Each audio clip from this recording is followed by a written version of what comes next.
All right, ladies and gentlemen, and non-binary prowls, welcome to another episode of the New York Power Hour. But things are a little bit different today.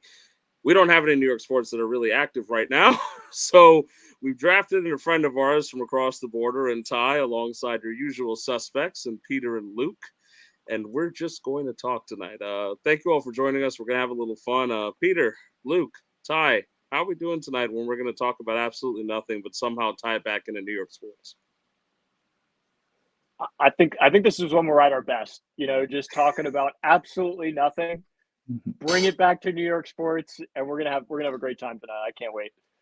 Yeah, I do feel like we shouldn't go too far without saying that this entire episode is sponsored by Optimum. So just wanted to throw that one out there.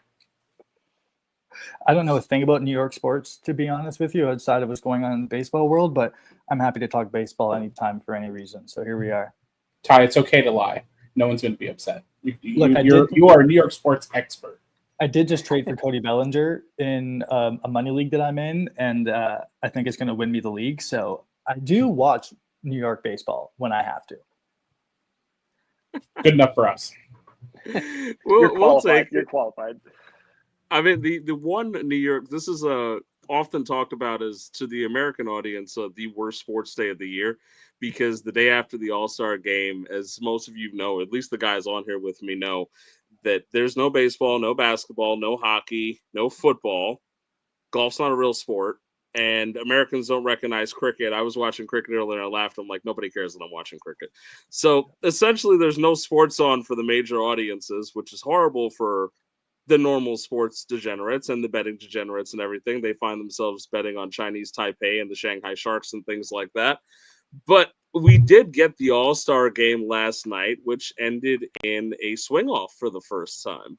And a very popular New York Met was denied not only his opportunity to participate in the swing-off, but he also was robbed of an All-Star Game MVP after the MLB edited their All-Star Game MVP rules post-game to make sure Kyle Schwarber could get it.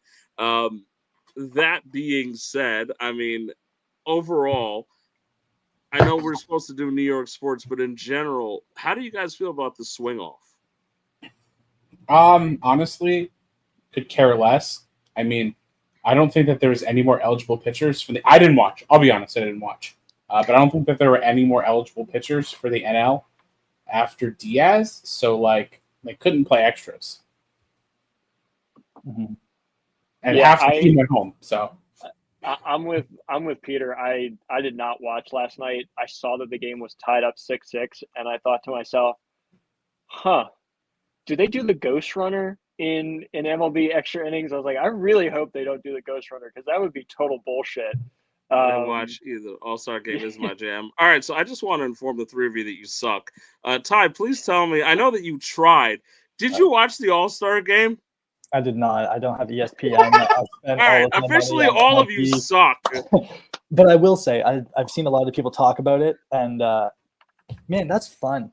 Like, hockey, you don't just play 4-on-4 until the day is over and it's 3 p.m. the next day. You end the game. Like, we need to end this game sometime. And with all these pitcher injuries and stuff, like, just running into, man, I remember watching a 17-inning game for the Jays on a Canada Day. I'm like, this isn't even baseball anymore. Like, this is just random dudes that they found in the stands throwing bullpen pitches. You might as well just throw bullpen pitches and go yard every time and like make it exciting. So I was happy to know it wasn't a ghost runner. I know there's a lot of purists who are mad about the ghost runner to begin with, let alone changing a rule again and adding a swing off. But that was exciting, man. That I heard. But I heard that people had a good time. I've heard the Mets fans are pissed off. Ash, it's literally a ghost runner. It gets there just like a phantom. It's a ghost runner. What do you call it then? Just tell us what you call it. He says it's the automatic runner, by the way. I just want to. He says it's the automatic runner. What do you call it? Automatic doubles too? Like, come on, like, it's a ground roll double. I also want to tell people that I put a comment out there for joining the stream. I know that DFAV and some other guys that do normally join us have talked about wanting to call in tonight since we're just bullshitting a little bit. And I just want to make sure people know that they're welcome to come in and join and just talk. The general idea of what we got here, we did send out a mailbag request for some people. We did get some questions, surprisingly, out of our viewership of 1 to 2, which is awesome. And Ash is very upset, by the way. Yeah, how did he get there? Very Ash? upset. How does he get there, Ash? How does he get there? How does he get there? He never play wiffle ball. Like a phantom. Ash is very upset about the Ghost Runner thing. So he was truly a varsity wiffle ball player. That's what the letter on his jersey's for, actually. Lettered in wiffle ball. He's not here right now to make that joke funnier, but as he gets angry about the Ghost Runner, he actually has. So, yeah, the comments are open if anybody wants to join. The gang is all here. Chris Cardona is here from the unofficial Boston Sports Hour that doesn't actually happen, but he shows up for it anyway. So we're glad for that. I mean, New York's represented, Toronto's represented, wherever Ash is from is represented. Boston, this is a good night. You know, we're doing a very global power hour for the evening. But so I had Peter's I had Peter's graphic up about the All-Star thing, and David Peterson's supremacy continues as he pitched a scoreless inning during his first All-Star appearance. That was nice. Aaron Judge continued to produce nothing when he needs to. The bright lights are very difficult for him, obviously. Not for Pete Alonso, as we saw that he homered. But so putting that aside and putting the swing off the side. No, I mean it's one of those things where I get to laugh. I mean, I was making fun of Matt. It's the All-Star game. Like, come on. The lights were bright, and apparently it was. And 75% of the show wasn't watching, so clearly, thousands of people watched. All 10 people around the country were watching. Like, Luke, I'm gonna pull up the numbers for you right now. By the way, it was really widely watched. I did see some of the statistics, and that was kind of mind-blowing. It was not widely watched on this show, and this show is my metric for how good viewership is. I don't get cable in the basement when I'm doing the studs list, so I wasn't allowed to watch. We didn't get the TV roll down here, so we couldn't watch it. All right, well, I'll summarize it for you. Aaron Judge failed to get a hit off David Peterson because it's David Peterson. David Peterson outpitched Tariq Skubal, former reigning Cy Young. Don't bury the lead. You're missing the most important part of Aaron Judge's ground out. Talk to me. He grounded out to Francisco Lindor, who threw it to Pete Alonso for the out. It was a perfect Mets trilogy. Honestly, it was actually very funny to watch. And one thing I will say, and because I rarely say nice things about MLB, thank God they're letting them wear their actual jerseys on the field again. I just want to say that. Whoever got in Manfred's ear and got him to agree to a good idea for once in his life, I really appreciate whoever said, hey, we should let the players wear their actual jerseys when they hit the field again. Because one, they're clearly running out of all-star designs that don't look like hot garbage. Yep. And B, if you're going to sit there and tell me every team needs a representative, then put the guy out there in the White Sox jersey. Put the guy out there in the Rockies jersey. You want to see representation? Give them their jerseys. So I was really pleased to see them in their actual jerseys last night. I'm telling that because none of you watched the freaking game. So you need to know this, and it's good for you to know that. Yeah, I think it was highlights. I followed along. Wait, I was writing the studs list and I do the update on Baseball Savant. Ram, I know you watched and I didn't. There were like at least 5 Rockies in the game, right? Like, yeah, they had absolutely not. Okay. All right, but I will give you a point. Can you tell me who the Rockies representative was? It's really easy. Jake Bird. I was gonna say Hunter Goodman, but I hope it would be, but I don't. Hunter Goodman is correct. Hunter Goodman is correct. I would have been upset if it wasn't. No, Hunter Goodman. It wasn't Arcia? No, Arcia was not represented in the All-Star game in Atlanta. The point of it, by the way, I think was really this is just fun for me. And Ash is not around to respond to this one, but I think it's great. The Mets and the Phillies players that got introduced in Atlanta got booed, and the reason the NL won the game was Pete Alonso and Kyle Schwarber. And I think it's kind of like dystopian for me to watch fireworks go off in Truist Park for a Pete Alonso home run. It's very funny for me because I'm sitting there, Pete Alonso homers, and the crowd's like, we don't want to cheer, but we kind of have to because tribalism. We're rooting for the NL, and it was really funny. Like Pete Alonso hitting a home run in Truist Park and getting fireworks, and then they're giving ovations to Kyle Schwarber. When in about a week from now they're going to be sending death threats on Twitter again to these guys. So I do think there's some moments about the All-Star game that do make me smile, and I enjoy that. But putting the All-Star game aside because it's just going to be dunking on Luke for the most part. Because Yankees are Yankees. We do have a few things to run around. We have a mailbag. We have a guess the player game created by Peter, and I think that was fun. We have a few questions we're going to go around to at some point after. I do not think. Oh, I do have DFAV here too. So I want to ask him if he has anything that he wants to throw on here before we get into our serious, not so serious talk. So let me see if I can get our friend over here. Yep. Hey guys, how's it going? Hey, what's up? Not much. So two things I wanted to say. First of all, two really bad looks by MLB. One in the home run derby when they just happened to decide we're adding a couple of decimals after the fact, and poor Rooker, like he just got screwed to the big dumper. I mean, I know ratings and all. So that wasn't a good look. And then you mentioned it earlier, Ram, where they just deleted that on their website after the fact. Hope no one would notice. With the polar bear got screwed there. So definitely MLB they just get in their own way, and it's just like, come on, guys. So both of those not good looks for baseball. Second of all, yeah, sorry, go on. No, as a Yankees fan, how did you feel about Jazz Chisholm's legendary performance in the home run derby? Oh, I knew he was going to embarrass himself. I'm not worried. No one could do worse than Robinson Cano from whatever 10 years ago that was. So that was... No, I don't even think that Chisholm deserves to get dunked on. You want to know who deserves to get dunked on? Aaron Judge for being too afraid to be in the home run derby.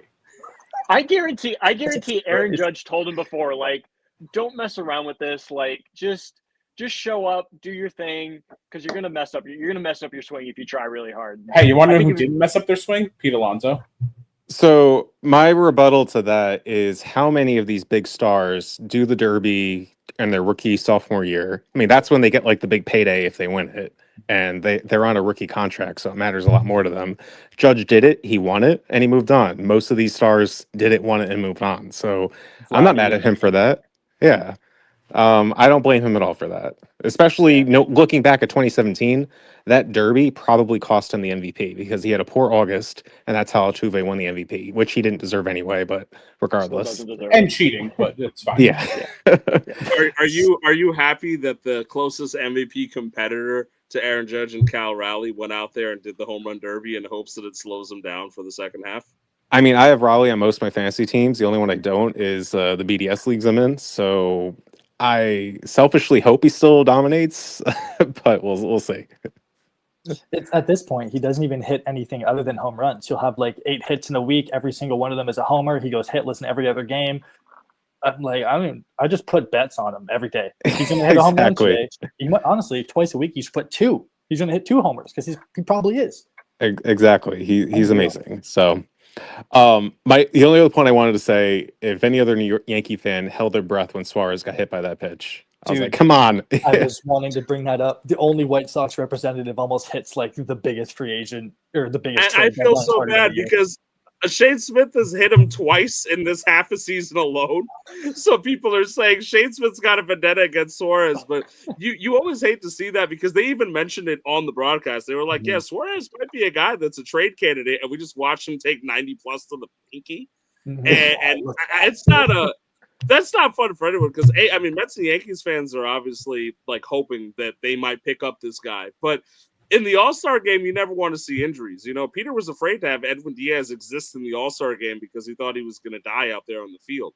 So he's shown he is culpable to die at random baseball events that aren't mandatory. Exhibition game. We're talking about a man that doesn't have 2 legs that are the same size. You have to treat him with the utmost care. He tore like the most difficult thing in your knee to tear. like Tanner He wouldn't even. is He really didn't even hard. he didn't even celebrate in the playoffs when they beat the Phillies to He advance. just walked away. Yeah, he just was like, nope, go away. The craziest thing with Suarez, I feel like he's Santander again. Like from Santander last year is Suarez this year. He's gonna get a huge contract next year, and he's gonna disappoint everyone. Because I remember 2-3 years ago where Suarez was borderline droppable. I mean, if you were in a 10 team, 12 team league, he was like, if he was back and forth on the waiver wire. 14 team onward, obviously he still a start, but he's a must play obviously this year. But it's just crazy to think going back only a couple years, and he was kind of just like, yeah, I'll get a dinger here and there and whatever. He's like that So Jock Peterson type. It's like super. Either you miss a 30-point day when he's on your bench because he hasn't had a hit in 3 weeks, or Yep. he's just going to hit 3 homers every time he does something. But you can't let that kill the rest of your averages, especially in the categories league. I've had that problem with guys like that too, and it's frustrating. It's cool for the baseball world because every once in a while you turn the game on. It's like Eugenio Suarez has 1,500 feet in home runs today. Cool. What's he going to do for me for the rest of the month? Probably nothing.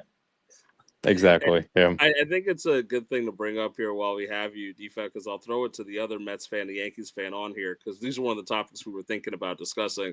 Eugenio Suarez, I mean, so Ty, I'll ask you a different version of the question, but as for the two, I mean, Peter, are you looking for the Mets to acquire Eugenio Suarez, and what would you give up to do it, if so, and if not, why? And same question to Luke in a second, because I know you were also very focused on the Yankees getting a third base acquisition, right? So, Peter, how do you feel?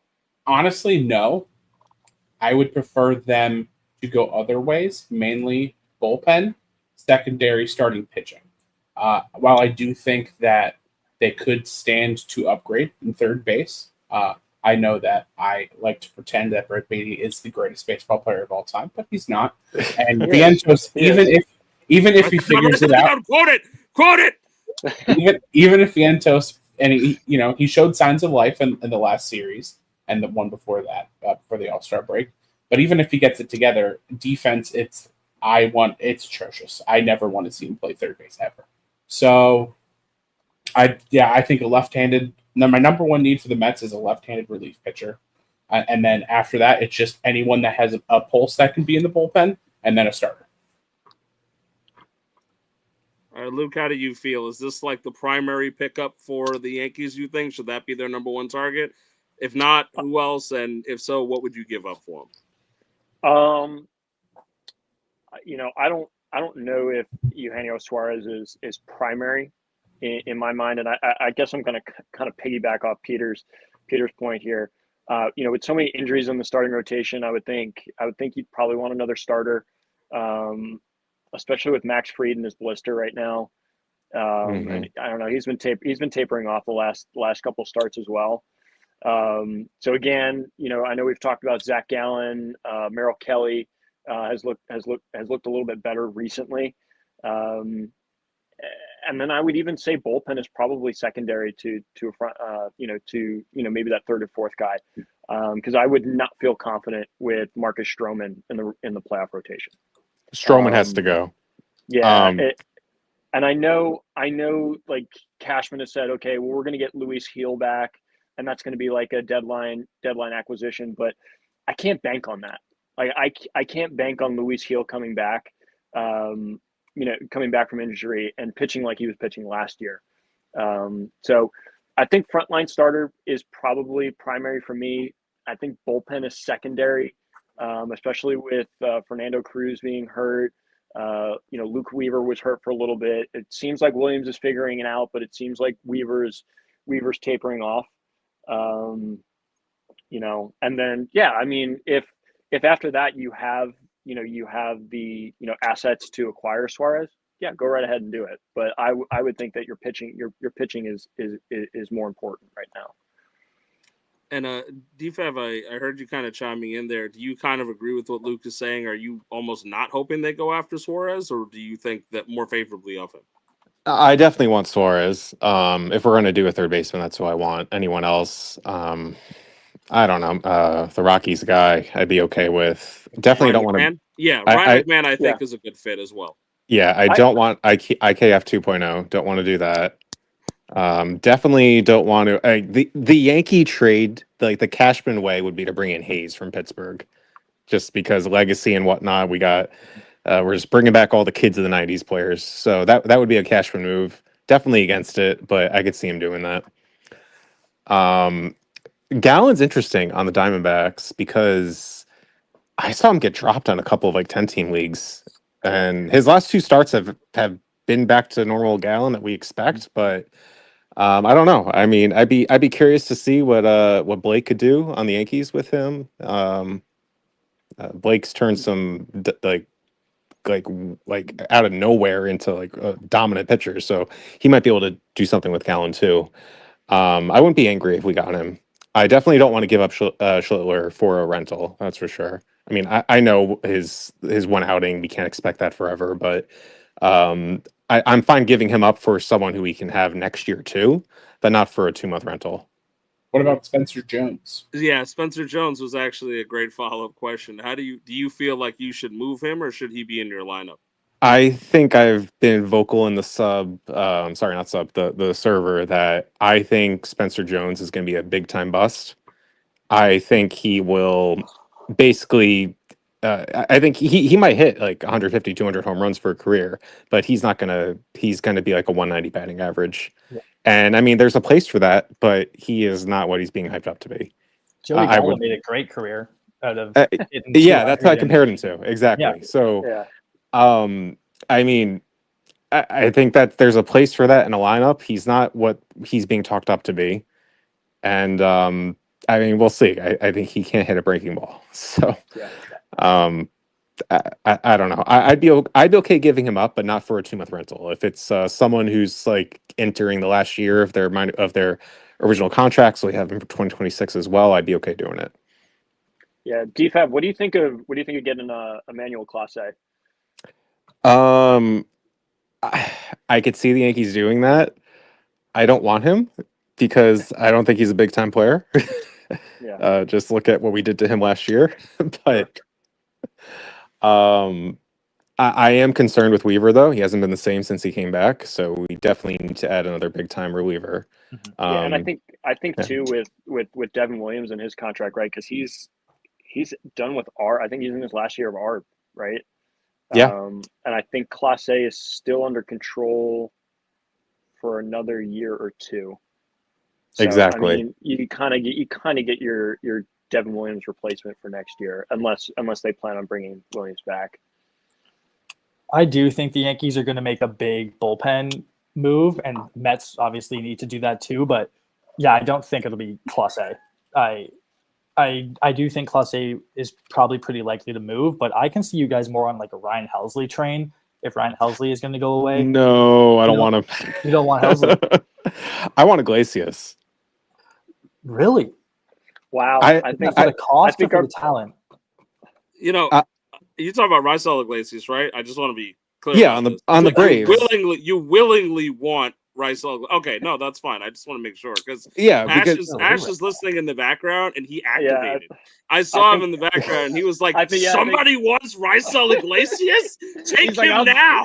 I'll take him. You can have him for free. We'll send you a prospect with Iglesias for you to take him." So wait, correction on this. Wasn't Iglesias the one where his like hip was being weird and they corrected that and he's been on a string of like 10, 15 innings without like being dominant again, back to normal? He hasn't given up an earned run in at least 10 games. My phone's too slow to load up the entire page, but everything I can see on Fantrax is telling me he hasn't given up a run since June 23rd.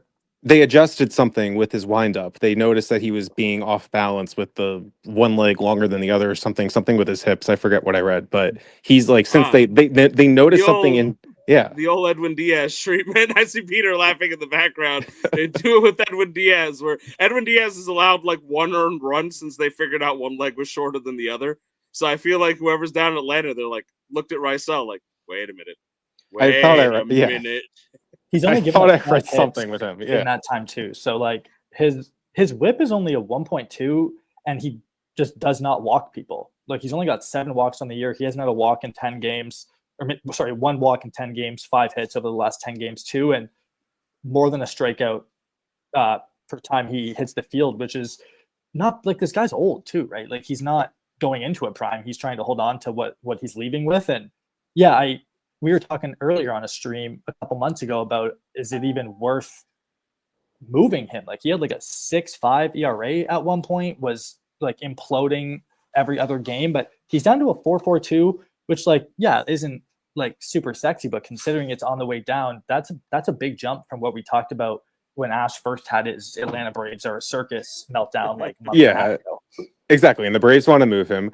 The other story I'm interested in is the third turn of David Robertson. Did you all see that? Yes, he is also. The Mets and the Yankees are still interested in David Robinson, which feels like a scheduled tweet around this time of year. As to I don't know why it happens. I will say towards I think any interest in Class A, like from the Yankees side, I think that's just Yankees Twitter. There's nothing about the Guardian side that makes me think that they want to trade Class A. So No. I just don't see it besides like the guys who are like, hey, you wanted Clint Frazier and Miguel Andujar for your best player. Like that's the guys that I see that are like, hey, Class A is available. Class A is probably not available. I just don't see it out of Cleveland right now. I also agree with Ash on two fronts. I don't think that Halsey's like getting moved right now. And I also think that Kyle Finnegan's a really great point because he's over there with the Nats and they'll take what they can get. And his stuff under the radar has been really strong. So I do think that'll too, happen. Since coming back. Bednar's like pretty good. Bednar has also been talked about a lot. Yeah. You wanted Bednar, right? I think I've said it in earlier. You've mentioned it before that's a target for the Bednar. And Dennis Santana too for the Pirates has also been lights out. He's had a couple of rough outings the last like maybe 2 weeks, but did he try to fight a fan? Yeah, he also tried to do that. Which is like honestly perfect New York core anyway. That's what you want. That's what you want from a New York sports star. I think Santana is actually one of the reasons they might feel comfortable moving Bednar because he showed that he can handle some late inning stuff, and they can say, you know what, if we can get a good prospect for Bednar, let's make that happen. On the topic of Suarez, Ty, by the way, what I wanted to ask you, who if he's going to the Mets or the Yankees, who do you think will get him, or who do you think should get him? Like 2-part question. Right, like what do you think will happen? And Chris, I see you just tuning in. By the way, what did I miss? We're just talking Eugenio Suarez and Mets and Yankees. If I have to choose between a New York team, I think that the Mets are willing to do much more than the Yankees might be willing to do right now. They like to spend money, and they kind of have. They're in a place where they have to show that they are doing something to compete. And the Yankees are kind of always doing something. Brian Cashman was in an interview this week going, no, we're going all in. We're making big splashes. I want somebody big. But you have to say that as the Yankees GM. Like you have to tell people that, but you don't sign a almost $1 billion, $500,000 player in Soto to not buy something at the deadline. And if that has to be a bopper that you hit, that you just let DH even if he's that bad defensively, because that's my fear with the Yankees is they're too risky right now of a defensive team that I'm wanting to put Suarez at third base. And I know Jazz is better at second base, but Jazz is better than both of their options at second and Suarez. So he might as well play third base and bring in a cheaper option at second. Like I know that you guys don't want IKF, but IKF can play anywhere in the infield and is inoffensive. And I don't say that because I'd be excited. He was a Blue Jay at 1.2. Don't get me wrong. I'm not like excited to roster him, but if you just need to plug a hole defensively, that might be more up your alley and to go spend on a pitcher because I'm writing about Rodon right now for Studs. And if Fried hits the IL, the Yankees are in really big trouble starting pitcher wise. Stroman should not be on a roster. Like, I don't know what Will Warren is going to give me every time. He can be great. He could also just implode by the third inning. But yeah, Ash is saying keep Brian Hayes too, because like if the question is which New York team is going to get Suarez, I think it's the Mets. But I really don't think either New York team is going to get him. I think he's going to the Cubs. Interesting. I saw the Mariners want a reunion with him. I also have said that I like that. But I think that the Mariners are going to go get O'Hearn and Mullins. That makes sense. I would like to see them do. I don't know what Julio needs right now. If he needs to DH some, like, yeah, he's a great defensive center fielder. That's fine, but you can't have your I guess now maybe people wouldn't call him their franchise player given what Cal Raleigh's doing, but you can't let him hit 240 and play in the top 3 of your order. So if they need to give him a rest, I don't know what they need to do. I honestly don't watch a ton of Mariners games because I know the only thing that's going to happen is Raleigh's going to go yard. So I see that in the morning. But I think Suarez is going to be highly sought after. And we talk a lot about rentals and not wanting to pay a lot. When 9 teams are calling, you can kind of get what you want, and there's a pretty big drop off. Ron McMahon is a serviceable third baseman, but after that, it's Key Brian Hayes and it's Ramon Urias, and I don't think Nolan is moving, So I don't see Suarez going to New York. I think he's going to go to the Tigers or the Cubs. So, like the Mariners are also right in the mix too. That would be my top 3 right now. But a reunion in Seattle would also be nice, and they've got a nice farm system, like a pretty decent setup farm system. I could see them moving somebody to pick up a big bat like that. Cal Raleigh can't be the only guy hitting home runs on your team. I think that's a good point. I see Ash is chiming in and saying that Suarez could fit with Cincinnati too. I know that they had optioned Christian Encarnacion Strand, a guy that I thought could figure some things out and be a power hitter, but they're still looking for answers in the corner infield wise. I think you're 100% right about the Mariners, Ty, that you're spot on in saying that Cal Raleigh can't be your offense. Like, he's doing an amazing job. He's having a career year and might be a historical year for catcher power, right? But he cannot be the only guy hitting home runs in what is essentially a power late. It's a park that struggles. Their home park struggles to have actual true power. We've seen it, right? We've talked about the batter's eye, a lot of things there. I myself get worried about hitters in Seattle. I watched Teoscar Hernandez go over there and lose his ability to hit. And before I transition over, by the way, Luke, you were smiling when he was talking about Will Warren. What brought that Joker-esque smile to your face when he mentioned Will Warren? I think Will Warren's a great guy. I think he's a great pitcher. And you're just saying that because he looks like him. I just I don't enjoy I just don't enjoy the smack talk from from the guy up north. But it's whatever. Just honesty, and I can smack talk other people too. Like, I'm looking at Julio's numbers right now, and whether or not you're hitting home runs, that's okay. You don't have to go smack. I can times. smack talk other people.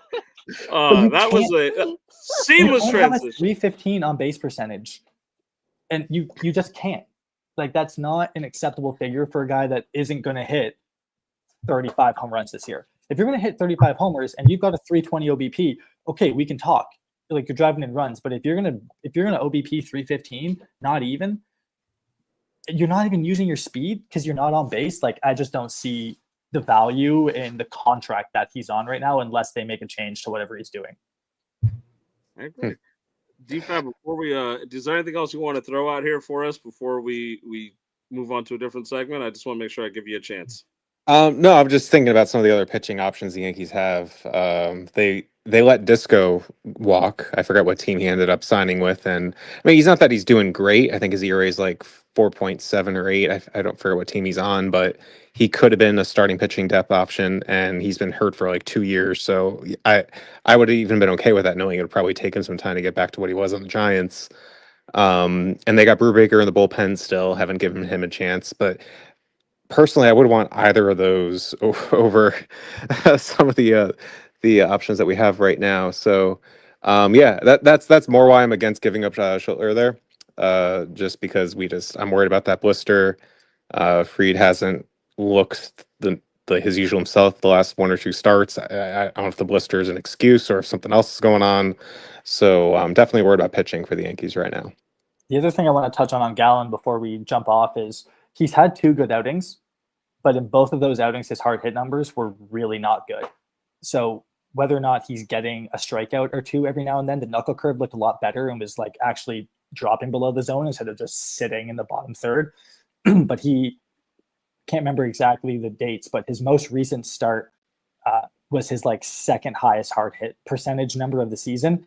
And yeah, can you take one stat and blow it up to talk about how a pitcher's going to play the rest of the year? Of course not. But I still don't like that profile of misses lots of bats, gets absolutely shelled when he's not missing bats. Because missing bats cannot be the only thing that you have to offer as a pitcher, or your career is going to be really, really short. And if he can't land his knuckle curve for strikes, no one's going to honor it. And his fastball is fine, but it's not like unbelievable, and it's just going to keep getting shelled. So I'm a Jays fan, and we're in on Gallen a lot too. We're in on some pitching right now. I just saw the Talking Yanks drop their list, and they had Sandy going to the Jays. I don't think that's going to happen. That doesn't. I don't know. It just doesn't feel like a Blue Jays move to me, which is just speculation. But I would like to get a Gallen because I know what he can do. But like DFAB says, I'm not paying for a 2-month rental for a guy who hasn't shown me that he's good this year. It's going to have to be the day before the deadline, the day of the deadline, where Arizona is kind of like grasping at straws and is just give me something. Whether it's even in my top 30, I don't even know. I think it helps them that they want to package players. So you can hide that contract in with something else and get something serviceable without having to give things away. But I would love to see Gallen go and have a great year because he's got great postseason stats. He's been a super competitive pitcher for most of his career. This is not like him. So I wonder how he's spending this break, what he's doing with the lab and stuff, and how he's going to fix that. But I would love to see him pitch really well. Like, he's a pitcher I've always really enjoyed watching, but I can't pay for a 5 ERA. Like, I'm not going to spend money for that. Well said. What I want to see your Blue Jays do is call up your Savage. Oh, me too. Oh, follow suit, guys. Like, what are we doing? Everyone's coming up. Honestly, some of the guys who got drafted 4 days ago are going to be playing by the end of the year. Like, put them on the field. Like, yeah, exactly. He deserves it too. He's been great. Yeah, so. He's been so good, and he's dominated at every level just the same. It's very seldom that you see him hiccup. And I don't know, Bassett has been really vocal too about just being willing to do whatever the team needs him to do. So if that means he runs into long relief and we run a 6-man rotation, I'm okay with that because the pitching in the AL East is not sturdy. Like, if we can pitch the best out of all 4 competitive teams in the AL East, I like our shot to come out of that division. So I would like to see us bring him up. I see Alek Manoah's throwing 95 again, which is really cool. He is very far away, but that gives me a little bit of hope that we're going to do something. And, the Jays have been making moves, right? The Jays haven't been that, mousy team that's afraid to play with the big boys in a couple of years now. So I'm looking forward to it. Like, we definitely need a starter. We need to shore up like the middle part of the bullpen. But besides that, the Jays are good. Brian Bayo's, he's good, but like, he's not a number. I don't think he's a number 2. Like, and Gio, I just traded for Gio in a league. I have faith, but if I can make Gio a 3rd and Bayo a 4th, that's a great rotation. But a good rotation is like, I don't know if that's going to do it. Gio could be done anytime. I don't know what his cap is for innings. Like, who knows if a deep playoff run is what's that going to do? I don't know what Bayo's career innings history is. Let me pull that up. Because that's something you got to pay attention to a little bit too. But I am a big Bayo guy, but I also think that Bell's kind of maybe a high upside 3. Yeah, that's my point. And I'm very open about the upside I see in him. I also, the one time I went to watch him live because of a one-piece giveaway in Boston, he pitched a shutout. I was like, I think I love this guy now. This is actually pretty impressive. He just showed up and 162, as Ash says, is his highest. So there are some limitations about Bay. And I agree that the logic that you're stating, too, in regards to the Yankees and the overall AL East, if the Blue Jays can find a way to have a solid rotation that they can push Gaussman and those guys and Barrios and just get enough of the rest of the year, they do have a chance to take that division. Totally. This is not out of the question anymore. Totally. Because even Vlad is not playing to his production capabilities right now. He's having a good year, but he's not producing numbers wise the way that, like, I think we all know he can. And the thing with Bayo is this is by far his best season. And when that's happening, I need you to give me a year before I start jumping on a train to call anybody any superlatives. Hey, look, sorry, Jacob Mizorowski and PCA are 2 things that I will absolutely fold on. I absolutely am enamored, and I will talk about them until I'm blue in the face. But Bayo's even almost got a 1.3 whip. that's dangerous. Like that's starting to get into dangerous territory where a couple of bad outings or one well-hitting team is going to change that 3.14 ERA to a 3.75, and still fine. Second, your number 2 guy, I don't know about that. Yeah, and I think they have Hunter Dobbins too, so they should be good for the rest of the year. Hunter Dobbins is a really interesting guy for you to bring up, Luke, as you are hiding behind a black screen. Yeah, where'd you go, Luke? Considering he's hiding and changing his face after you called him Will Warren. That's why his name is now not Will. But Hunter Dobbins is undefeated against the Yankees. Yeah. That's to take that for data. Yeah. But I love that he's existing and doing his thing. But I'm gonna run, but I'm just gonna end with if Will Warren starts a playoff postseason game for the Yankees, we're in trouble. Well, Luke, don't get any hopes of starting in the playoffs anytime soon.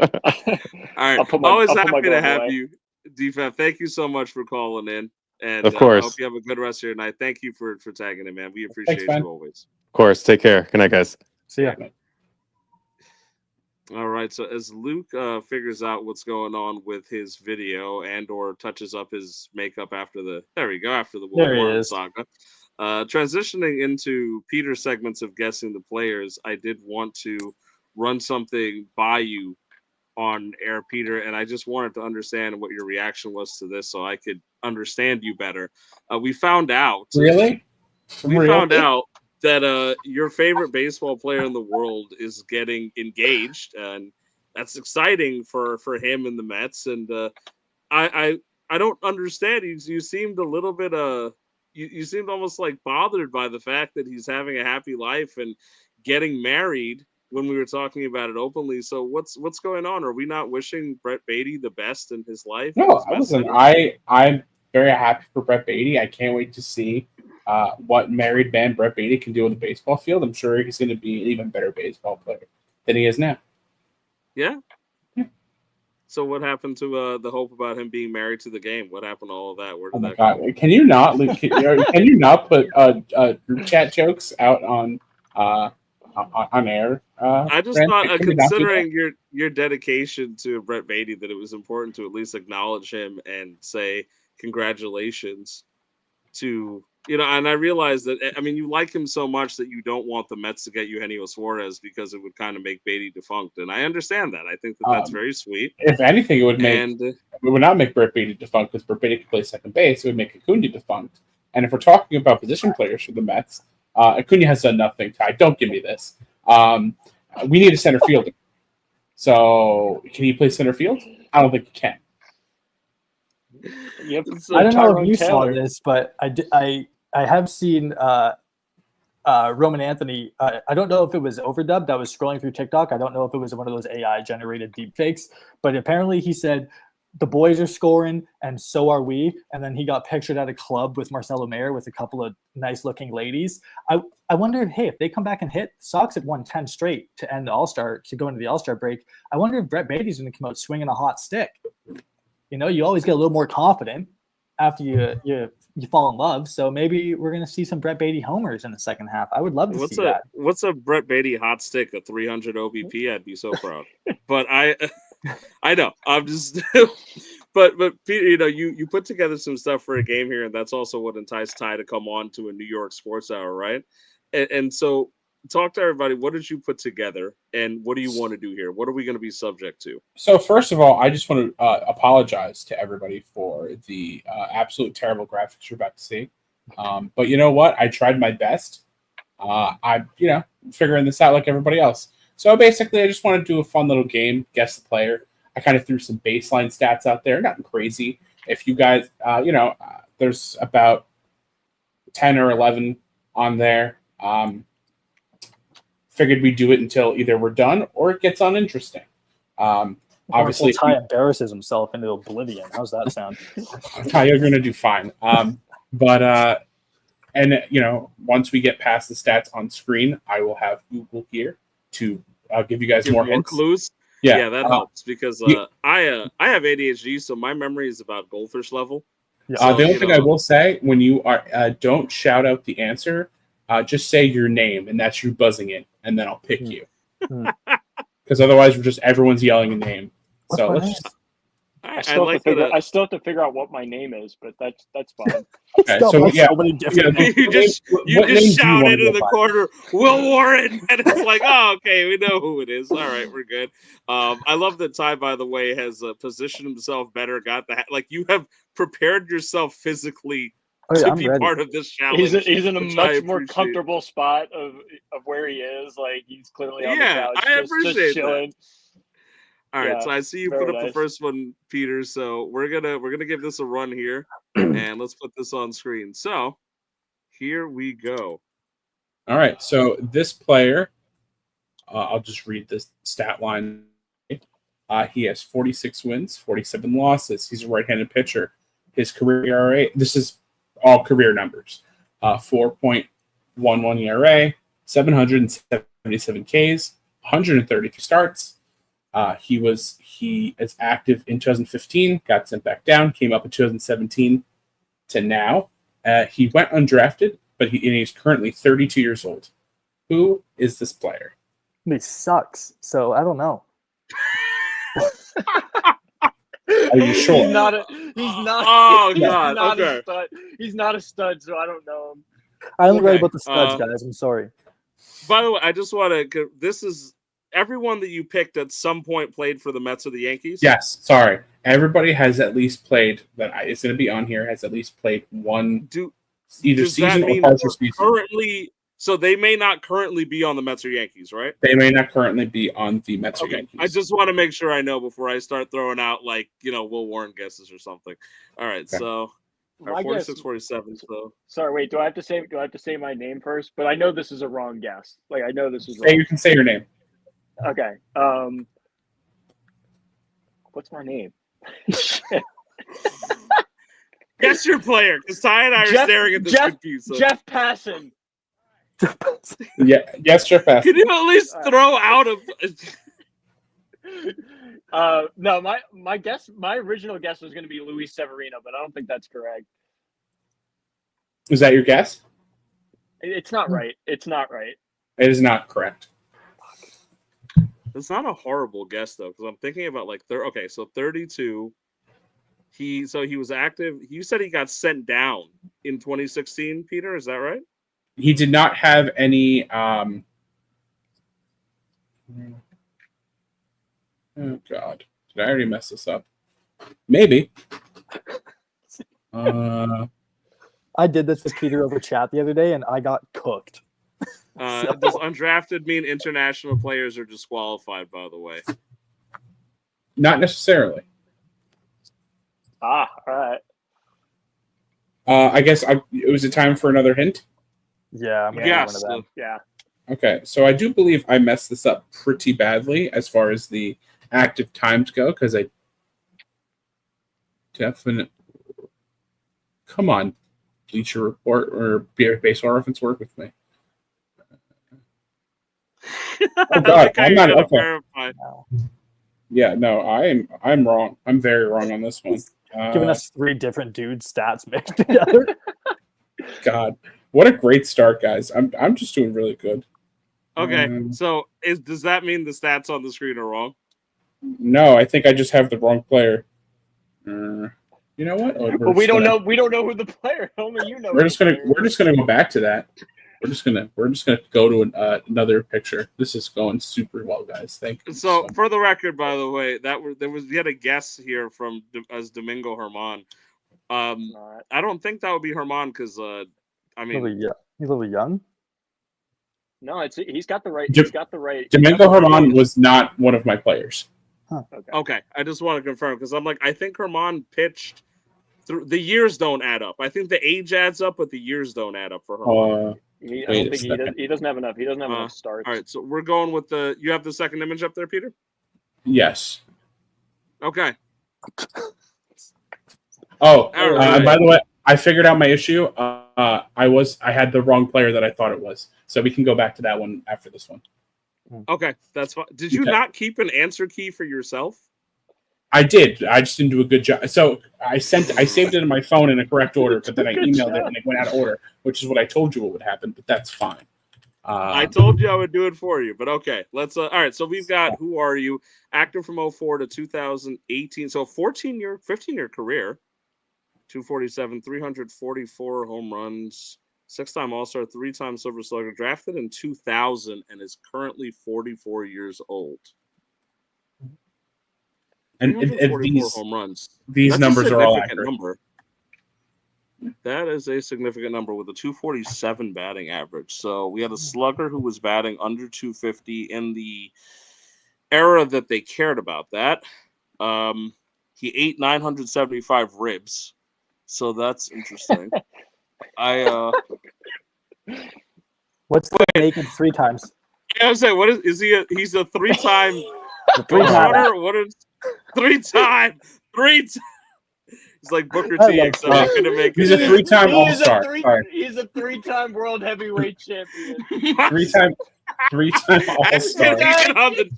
It's fucking Edge. I knew it. It's Edge. Oh my god. Sorry. Wait. All right, but no, okay. So 344 home runs. This is actually this is a decent hitter because that's almost right. Yeah, and he's stuck around long enough. So who the hell at 344? Jesus Christ. Back then. 344 home runs. Drafted in 2000 till 2018. I was a I have a child. guess, but it's out of. It's like weird. I don't think it's him. Oh, okay. But, also, I figured out my mistake with the 3X. He's a 3-time All-Star, a 1-time Silver Slugger. He's 6 times where? He's not 6 times of anything. He's just he's a 6-time child of God. Okay. I have no, this is cheating because I have a thought, but I think I know who this is. Okay. Well, then, are you buzzing in? Say your name. Yeah, I'm gonna buzz in. Okay, go for it. I think, based on average and home runs, and we're talking Mets Yankees in that time frame, I think it's Curtis Granderson. We have a winner. Nice. Wow. Good stuff. Yeah, I was thinking about it. I'm like, who the hell had that hitting up average too. but hit home runs like that? And I'm like, wait, Granderson was one guy who stuck around with us, and he had the longevity. The 6-time All-Star thing threw me off because I was like, well, Granderson didn't make it that many times, did he? But he also is the only guy who's ever hit 90 homers for the Mets and the Yankees. Wow. So Luke, you guys liked Curtis Granderson, right? Because we loved him, especially when he told us that Mets fans were better fans than Yankees fans. But we loved him. Yeah, I'm a big Curtis Granderson guy. Yeah, me too. He's got a great He's got a great personality. Who doesn't love him? So all right. So we got that one down, and you want to go back to the original one, right? Because I had now that I figured out clue the for the player original who it was. I just want to point out, Ty just sent me a direct message saying he doesn't like Curtis Granderson. So I do. He was a Blue Jay too. I just wanted to throw that out on the show. It was a Blue Jay He did not say that. just you like Curtis. All right. So we're back to this goddamn. All right, we're back to this. All right. So these stats are correct, is what you're saying. Yes, I messed up the player. Can you provide us a hint? Can you provide us a secondary hint? Yeah. Okay. He is a starting pitcher. No. And he has played for both teams. Okay, he played for both teams? Yes, he's played for both teams. And he's still active right now? Yes. Right-handed pitcher. So... How old is Marcus Stroman? How old is Marcus Stroman, Luke? I think he's 30. 32. He's around 32, 33. And the 4'11" kind of makes sense. All right, I'm gonna guess officially Marcus Stroman. Incorrect. Not a bad guess though. All right, so I'm down here, but I thought that would make sense. I was like, because the ERA kind of made sense, but he might have more decisions than 46 and 47. Can I phone a friend? Do you have? You can ask for another hint. Can my friend be Google? Can my friend be Peter? I mean, honestly, even with these numbers, you may not even be able to Google this, right? Like, what the hell? No, there's nothing. There's nothing. Like, what do you Google? One thing I'm going to tell you, Google is just like Hey, because the Google, numbers give me that a you put on here, 32-year-old who has 777 strikeouts. yeah, Very the mid. numbers you put on here aren't identifiable by Google, so I respect that. I think that's good. That makes it harder. So I like that. Which is That funny being because said, I literally Googled this person's name and stat line. so you told me they play for both teams. They played for both teams. They made their MLB debut with the Chicago White Sox. Right-handed pitcher. Okay, 32 years old, right-handed pitcher. Which actually bothers me, Luke. We should know this somehow. This is I like know. our. This is on you guys. Yeah, no, this is going to be Luke embarrassing hour. That's why I almost 46 didn't come. we have people watching too. I mean, DFAB is watching, Chris is watching. So we have a Red Sox fan, we have another Yankees fan. Like we're still not able to. That's actually why I want to do this, because like this is ridiculous, and I want to figure out how bad our memory is. I thought it was Quintana actually, but he said right-handed pitcher, and Quintana's older. Quintana. Yeah, so it's not Quintana. I thought so too, No. DFAB. I was thinking about that, but it's not That Quintana. was once you said Chicago, I was like, all right, maybe Quintana, but he didn't pitch. I thought so too. He spent the majority of his career in Oakland. Spent 6 years in Oakland. And you guessed Severino and it was wrong, right, Luke? Yeah, but I almost guessed Minaya, but I don't. He didn't. But that wouldn't No, he also never work. No, for the Minaya Yankees. didn't No. pitch with the Yankees. No, so because when you said Oakland A's, I also thought Minaya, but he didn't pitch with the Yankees. And Blackburn wasn't a Yankee either. No. If you can give me, wait, hold on. You said If it was a everybody starting else is- pitcher, right, Peter? Yes. It's not Caprillion. No, Caprillion didn't play for us. No. I know we drafted him. Or he was a prospect for us. This is actually Maybe. a good one. I'm very annoyed. He's played for 6 MLB teams in his career. Has he ever won a chip? Nope. No chip. That makes sense. Oakland, Chicago White Oakland- Sox. Oakland and- Yankees. Oh, actually, wait. Damn it. This is probably the right answer, but it's not from us. Yeah. I'm going to Correct. say that's probably the right answer. I It is was Frankie Montas, floating there right? too. That is I'm correct. going Nice. through the rotation. Frankie Montas is correct. Good one, Yes. DFAB. That's Job, right. Jeff. Well done. Well done. All right. Let's. Yeah, I'm like, damn it. We're going through the rotation. We would have got there, but I'm kind of annoyed that it took us that long. This is showing me out to not know what the hell I'm talking about, and I'm not loving that for the optics. Hey man, that's okay. Neither do I. That's why I'm doing this, and I'm not. Granted, I was a child when most of these people were drafted, so Yeah, speaking of you were a child when this person was drafted, here's active Brother. in 1983. I wasn't even a 19 thought. All right. 1983 to 1999, 1,401 hits. Exactly 1,000 ribs. nice rookie of the year. Rookie of the year, Home run derby 8-time winner. All-Star, 1-time home run derby, 2-time Silver Slugger, 3-time World Series winner, Peter? Yep. All right, Has well, he this ain't, played in the big leagues? this ain't a fucking Met.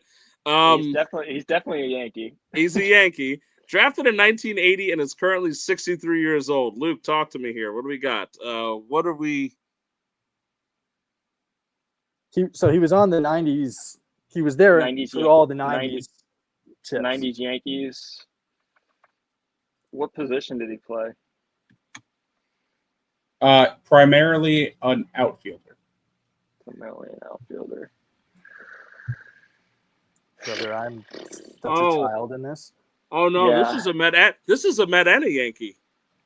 I know who this is. Give her a I ring. figured you'd get this one quickly. Yeah, I was like, wait a minute. I know who this is.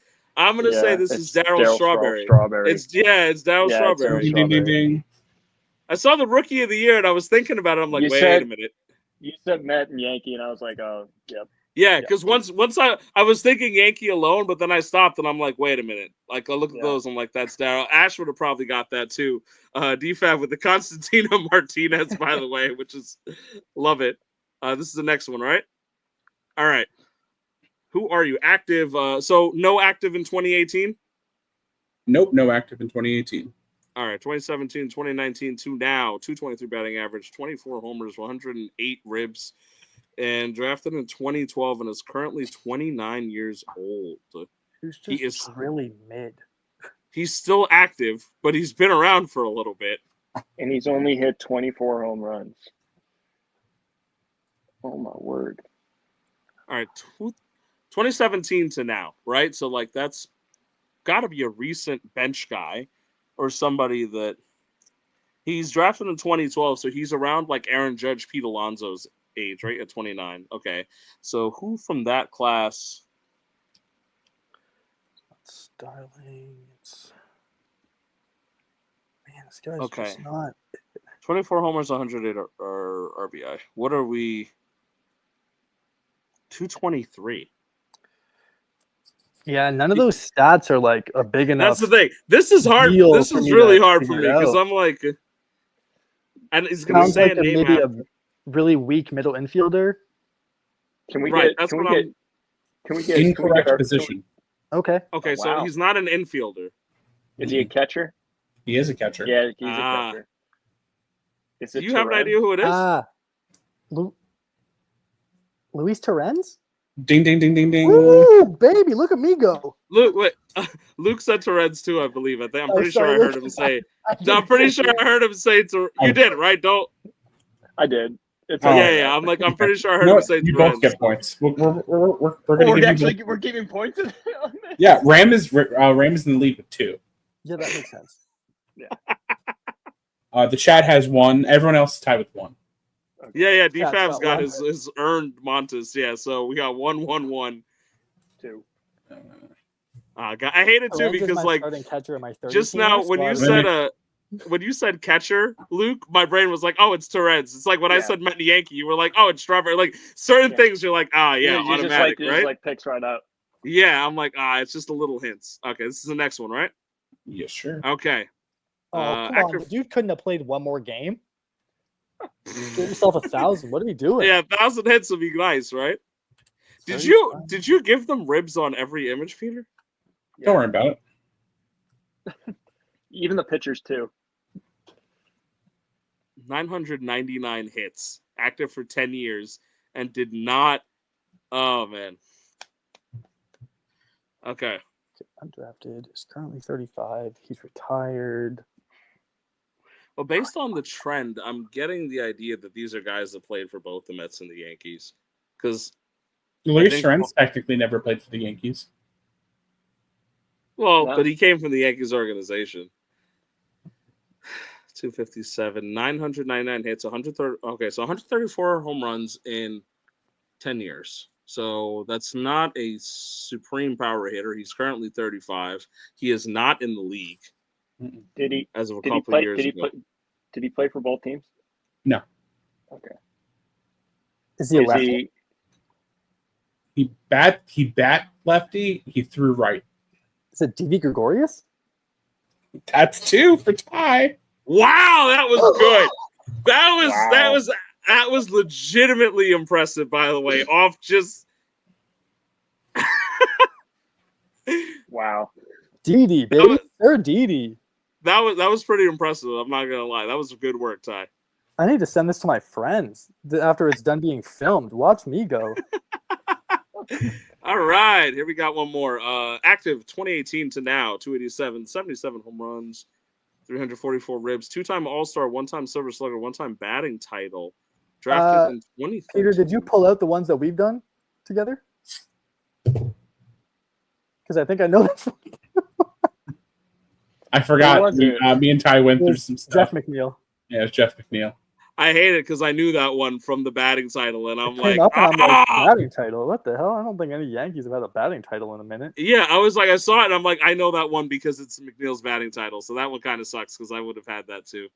All right, who are you? Active 2016 to now, 128 home runs, drafted in Spent a 2011. while in the minors. 32. Late bloomer. Yeah, I think Ty's Yeah. right. Late bloomer. 261, so he's serviceable. 128 home runs. I'm assuming they must have come, well, even to now, 9 years, 10 to 15 a year. Almost 1,000 hits, still active. 2016 was drafted in 20. 11.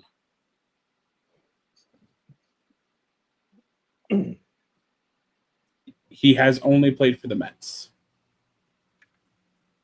His whole career? Yes. Wow. So who's a Met right now? Yes. Is it Starling Marte? No. Oh, Drafted in 2011 and is 32. I'm going to guess. And I'm going to say that's Brandon Nimmo. That is correct. nice. Luke, where are you at?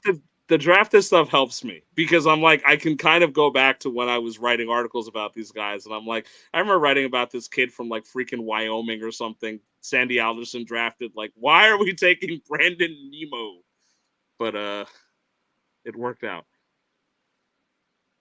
All right. Who are you? This guy's a 249. stud. Yeah, this guy's Oh, got that's some the award, stats. nice.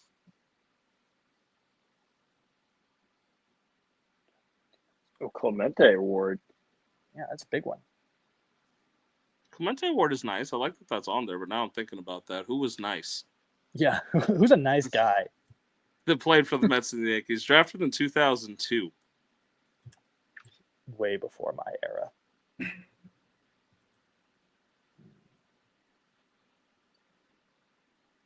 (2004 to 2019). Yes. No. Yes. Sorry, 18. Sorry, 18. Typo. Okay. Did he play for the Mets and the Yankees? No. I have a guess, and Ty's going to be mad. Considering I put him there for Ty, probably. Yeah, this is Jose Bautista. It is Jose Bautista. Yeah, baby. Nice. Wow. Nice. I was like, that's why Ty's going to be mad. I'm like, because I liked Jose Bautista. He used to follow everybody on Twitter back in the day. Yeah. So I thought he had when, way more Silver Sluggers than that, or I would have railed him off the first one. No, because he sucked for a while, Yeah. and then he was really good with you guys, like historically good. Oh yeah. And then he 54 came Jack. to us. Yeah, like he had like one of those like really low, and then he peaked like amazing. But I remember those stats because I remember seeing him with the Mets, and I was like, what a career! Like what a weird career for a guy that may not have ever hit his peak. Those Blue Jays teams were so much fun. 2014 to 2016. Jose It's like Bautista some of with my favorite attitude, baseball. that bat flip is legitimately like one of those Probably the baseball best, moments. like a top 5 moment in my whole life. I was listening to it on the radio on the bus, and he was going up to bat, and I ran through the baseball field at my house to get to my house. Didn't take any of my clothes off, just perched myself right as soon as they hit the jack, and I was like, "This." I heard you This wrong, and into I my thought you said veins. you took all of your clothes off, and I was like, that seems I like took a them off rough way to after, watch. but not Yeah, before. I mean, I wouldn't blame you if you watched one of his playoff at bats naked. I loved Jose Bautista. And it was a bummer because I really liked Elvis Andrews, but now the only thing I can think about when I think of Elvis Is him Andrews is punching how many Bautista in the errors can you make in one inning before your team just decides to take you off the field? You don't play anymore. Get out of here. I thought Adrian Beltre was going to kill him at one point during the previous half inning. All right, Adrian let's do this Beltre, a one. guy I've always loved in baseball. All right, so Yep. this one's weird for me because, okay, so he took a year off where he was off with injury. So 1998 to 2005, and then 2007 to 2012. Drafted in 94. That's the year I was born. All right. Little baby. All-Star and a World Series winner. So he won the World Series with the Yankees. No. So No. he did not win the World Oh. Series with the Yankees? Nope. He won the Yo, World that Series is- with the Mets. There's No. World Series from both of those sides there. Okay, so he did not win his World Series with the Yankees or the Mets. Okay. Was he his didn't World play in 86. Series? Mathematically, it can't be the Mets. I hate to be the one to reestablish that, but mathematically, it can't be the Mets if it's not the Yankees. So, and he's a one-time All-Star. Did he win? Did he win the World Series in the same year that he was an All-Star? No. I It was the year gonna say, after, that was, though. So you were about to pull some big-brained, like very specific, I was limitless like, wow. shit with that question. Or I'm he's trying to 49. think about where he would have won it if he won the World Series in the latter half of his career or in the former half of his career. Like you could before or just after ask injury. if you'd like. That was going to be my next question, but I don't want to ask. He won the World heads up Series front. he won the World Series in 2003. Was that the Marlins? Marlins? That Or was the the It D-backs? was the Marlins. It was the It was Marlins. the Marlins, right? Okay, so he won with the Marlins. I honestly, Okay, right-handed pitcher with the Marlins in 2003. Also played for the Mets or the Yankees. No, only played for the Yankees. Okay, so this is not a Met. Yeah, no, not everybody has to play for both teams. Just have to play for at least one of them. Okay, cool. So, guy played for the Marlins, played for the Yankees. Luke, you should. I believe in you here. I don't believe in myself here. Would you like a hint? I feel like that's all we've gotten. I feel like you're gonna throw something in my face right now. I feel like this is just a really, really ugly one, and I feel like you're trying to hurt me. I mean, But you can't hurt me, Peter, because it's Carl fucking Pavano. That is correct. That is correct. There we go. I was like, I had a feeling that you would somehow get this, and that's a good one. I just want you to know that I hate you. Did I just Google most hated Yankee, and Carl Pavano came up a bunch on Reddit? Yes, but I didn't go with Jacoby Ellsbury. Thought about it. It was funny. I might have gotten Jacoby Ellsbury because, like, I know his number. I had him drafted in a league for years when he was like supposed to be. Oh, I don't. You know what? I know we're kind of going off topic here. I don't hate Jacoby Ellsbury because the Yankees did him so dirty in the end. Like, I don't share that hate. Carl Pavano sucks. I like that honest answer. No, but I can understand hating Carl Pavano. And don't get me wrong. When we had him and he wasn't playing, like, it was the most frustrating thing. But the fact that the Yankees just like cut him was just like, nah, we're not going to pay you. Like, I think that just kind of evened itself out. One-time Cy Young. I love this one and hate this one because this is gonna be somebody one-time All-Star, one-time Cy Young. I'm like, so you had one really, really great year. Yeah, 300 career starts. Oh, did he have two TJs? Did he have Tommy John twice? I don't believe so. I think he was just bad.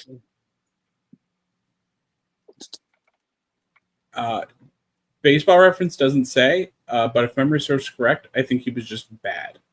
That makes sense. Bad while standing in front of me with a Cy Young award. No, it has to be R.A. Dickey. This is the only guy that, based on those years, it has to be. I see D5 is also guessing. Yeah, wow. It has to be R.A. Dickey because I'm thinking about it. I'm like, yeah, I've got an R.A. Dickey autograph ball in the corner. I'm like, hold on. I looked at the years and I'm like, it's not that he had the TJs, it's that he wasn't in the league. He was in the minors.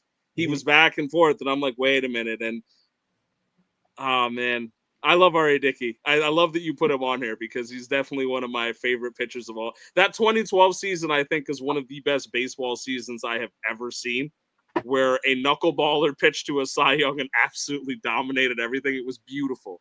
Absolutely beautiful. More ribs, baby. All right. One-time Silver Slugger. Why am I so hungry? Oh, we already did this one. My bad. You did? This is Jeff. Oh. My name is Jeff. I started looking at it again, and I'm like, wait a minute. And I thought I was getting played. Hold on. Don't pull it up right away. I want to make that's Carl Pavano. That's Carl Pavano. Just want to bring that up again. Oh man, this is by the way, this is legitimately fun. I am having a ball doing this. So next time, I'm just gonna have to upload these straight to my computer so they're in the correct order. The funny thing is, we didn't even get to like the parts where we talk about questions too, and I know I have to send Ty to sleep at some time soon. So my cat's being a dick. Sorry. No, you're good, man. I understand cat aggression. 11 months old right now, and I used to be that type where like I'd be rating like in Final and animals would just do that. It's normal. I know. I should only have one more, but I wanted to end on him, but I just have to. I keep clicking on Luis Torrens. You're fine. Take your time. It's okay. I'll switch back to the regular for a second before we go back to that. And we did have one or two questions to go through. Yeah, start doing that, and then we'll end on one more. Yeah, as you find that last one, because I know one of the questions we got was about Mike Brown. I've talked ad nauseum about Mike Brown, so I don't know if either of you have anything to add about Mike Brown being the Knicks coach, but I will open up the floor if any of you want to say anything about that. I mean, it feels safe. It's a little bit boring. I don't love it, but I don't hate it. Yeah, it's just to me, it's just a lateral move to Tibbs. And like I said last week, it just seems like the history with Mike Brown as a head coach, it's, you get a good couple of years out of him, and then it just falls apart. And if they feel like their window is in the next couple of years, then yeah, that's what you're going to get. I honestly Ted, do don't you have know any a strong single opinions on thing it? about coaching in basketball besides I love Nick Nurse. That's really like all I Toronto, care to man. know. Yeah, no, that's fair. Masai Ujiri just got let go too, and that was huge news in Canada. That was a really big deal. He brought you guys the chip, right? And Yep. I know that was a big thing because I saw I used to be up in Toronto a lot for a multitude of reasons, and I saw what that Jurassic Park was crazy. like when I don't know if you guys have ever heard this, Peter or Luke, but like they had the whole fan base around the stadium and they would call it like Jurassic Park because they were Raptors fans. Dude, it was fun. I was up there with the Canadians and I was like, I didn't know you guys could like party, eh? It was really fun.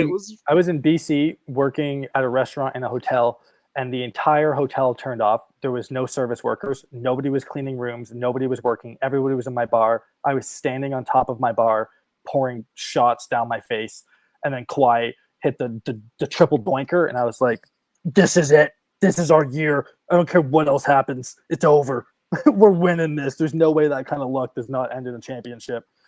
Oh, I love Kawhi Leonard so much. Whether he ever plays another basketball game again in his life, he's probably my top 5 favorite player. I love Kawhi just because of the fact that his personality is so anti everything the NBA wants. Yeah. I very much enjoy the memes, and I felt so bad that he let his personality out for 30 seconds and he laughed once and they turned it into like a meme. Like one of my favorite memes is the Kawhi laugh turned into the NBA on NBC theme. Yep. It just legitimately gets me to laugh every time. That was a big deal for us though. Masai Ujiri was a big believer. Like outside of just did good things, he really pushed for Canadian basketball to be a place that people want to come, because that is mostly the problem in Canadian sports when we play in American mostly leagues, is that because of the tax brackets and because of the visa issues and just general geographical challenges, free agents who might see Toronto as a competitive marketplace are just not, they don't want to give up that extra whatever percent it is. You saw who was it came out, baseball player came out this year and was like, I don't want to get traded to any of these teams. And it's pretty much every playoff team that has a tax problem. He's like, nah, I don't really care about winning. I just don't want to pay taxes. I want to pay taxes. Yeah, no, I forgot who it was, but I know exactly what we were talking about. We were laughing. Yeah. It's like, well, I guess it's not going to a contender or paying taxes anywhere. Yeah, he's not going to win, but he's going to be rich. That's how it works for some of them. That's what I would like. One of the other questions that we got, and I guess we kind of touched on a little bit, was like a player that we would hope that our team would acquire. And I wouldn't mind doing that one. I think that one's a good logic. And Luke, I'll start with you if you're okay with that. If not, I can pass it to Ty. But is there one player that you would like to see them acquire the most for the Yankees? Yeah, like I said, I think with the names that have been thrown out, I'm caught between Zach Gallen and Merrill Kelly. I think I lean more towards Merrill Kelly. Just because he's been better than Zach Gallen this year, but I think starting pitching is definitely primary key for us right now. Luke, Ty, how do you feel? Because the Jays are also probably going to be in acquisition mode. Yeah, right. I agree. Who do you feel? Starting pitchers, I was saying this in the Discord the other day. The AL East is going to be in a dogfight for starting pitchers this year at the trade deadline. I really don't think it's out of the question to see Merrill Kelly, Zach Gallen, Sandy Alcantara, Mitch Keller all go to the AL East right now. Hell, I could even see Zach Eflin moving. Are they going to move him to an AL East team? I don't know, but that might be one of the pitchers that goes to a different division. But I want the Jays to go get Mitch Keller, at least. I like him, and Edward Cabrera, I think too, is probably going to get moved. That's going to be more expensive, but we'll see. I definitely think some back end bullpen help is good too. Griffin Jacks, Jake Bird. I don't think they're going to move Jake Bird. I would love to see him come, but Seth Lugo is another guy that I think a lot of teams who just need a little bit. Like, he's not flashy, he's not sexy. You're probably not going to have to give up a lot for him. He's older. He's having a good year. He's having a really good year. Kansas is not making it, so might as well make a move. So I would like Seth Lugo or Mitch Keller to come to the Jays, I think. Yeah, as for me, Mitch Keller was probably going to be one of the names I'd mention for the Mets because I want them to have controllable pitching, right? Yes. I'm not necessarily interested in just rentals. I do think the Mets have the resources invested that they want to do long-term stuff. So Mitch Keller would actually have been the name for me too because, I mean, I don't really trust Blackburn, no disrespect, right? Yeah. But Griffin You can Canning's disrespect gone. him a little bit. Gone for We the year, don't yeah. know what we're getting out of Tyler McGill, right? And I also think that a name that I thought was thrown around that I like is I don't know if I'm going to pronounce this right, but I think it's like Colombe or Columba or Danny Colombe for Danny the Colombe. Twins lefty reliever. Yep. I think for me that's if the Twins are going to sell, I don't see Buxton going. I don't see He's Joe not. Ryan He going, just said the and other day Buxton Buxton doesn't already want to go. Right? Like, yeah, Buxton doesn't want to go. I don't see Joe Ryan going. I think that's just trade talk from people who are like, oh, this team isn't top 3. They should move their guy. I don't see that. Do I think if we knock on their door and say, hey, we need a lefty reliever, will you move us Danny Colombe? I think they do it. We lost Minter, and Waddell's not that good, and Rayleigh has been doing okay, but this division and the Mets need a lefty reliever who can pitch late in games. So Keller and Colombe are the guys that I'm like, oh, I really think could Keller being young, controllable pitching, and I do think the Mets pitching lab works wonders with anybody. Colombe because we just need a lefty, and that's the move that I also feel fits the Stearns type of like acquisition where we move like our 23rd best prospect over to Minnesota to get Colombe, and now we have another lefty with Rayleigh. Because at one point, I think I talked about this last week, our bullpen ass. You know, the back end of our bullpen was just random names put together. And I understand they're moving the magic as Stearns does, but, you know, we can't be doing that with the Garcias and the Waddells and figuring it out when it comes to September time. So I think Colombe is going to be one that I like as a name for me. I've heard the playful rumors about Jacob deGrom, and this is now just me speaking emotionally. I don't think that would ever happen No way. under any circumstances. There's no way. Because deGrom doesn't really want to be back here. I don't want to put words in his mouth, but I know that he doesn't want to be back here. It would be nice, obviously, because he was a Met. You know, this is a guy that I would love, but I just don't see it happening. And I want to address it because I think it's fun to talk about, but I just do not realistically seeing it happen at all. So I'm more aligned, especially with the way Stearns operates. So I don't even think like the talks about like Duran or Luis Robert are going to materialize the way for the Mets that people think they will, because they're not a big make a massive prospect move with the deadline type guys under Stearns. The Brewers never really did that. They even sold at the deadline. So, and in a year they were like competing. So I think really we might as well prepare ourselves to get something like a Keller or Colombe, maybe a Zach Eflin or something off the Orioles. And The I'd other be guy okay I with like that. is Joan Duran is signed through 27 as well. Going out and getting a Colombe and a Duran doesn't sound like a bad idea. They're probably going to move off Chris Paddock as well, which, like, again, not a big deal, but Chris Pratt cannot be in New York. you don't have a lot else. I think They the got Twins beef. have to move a prospect with Chris Paddock to That's move. Chris part of the Paddock also problem. can't be a Met though because he insulted Pete Alonso.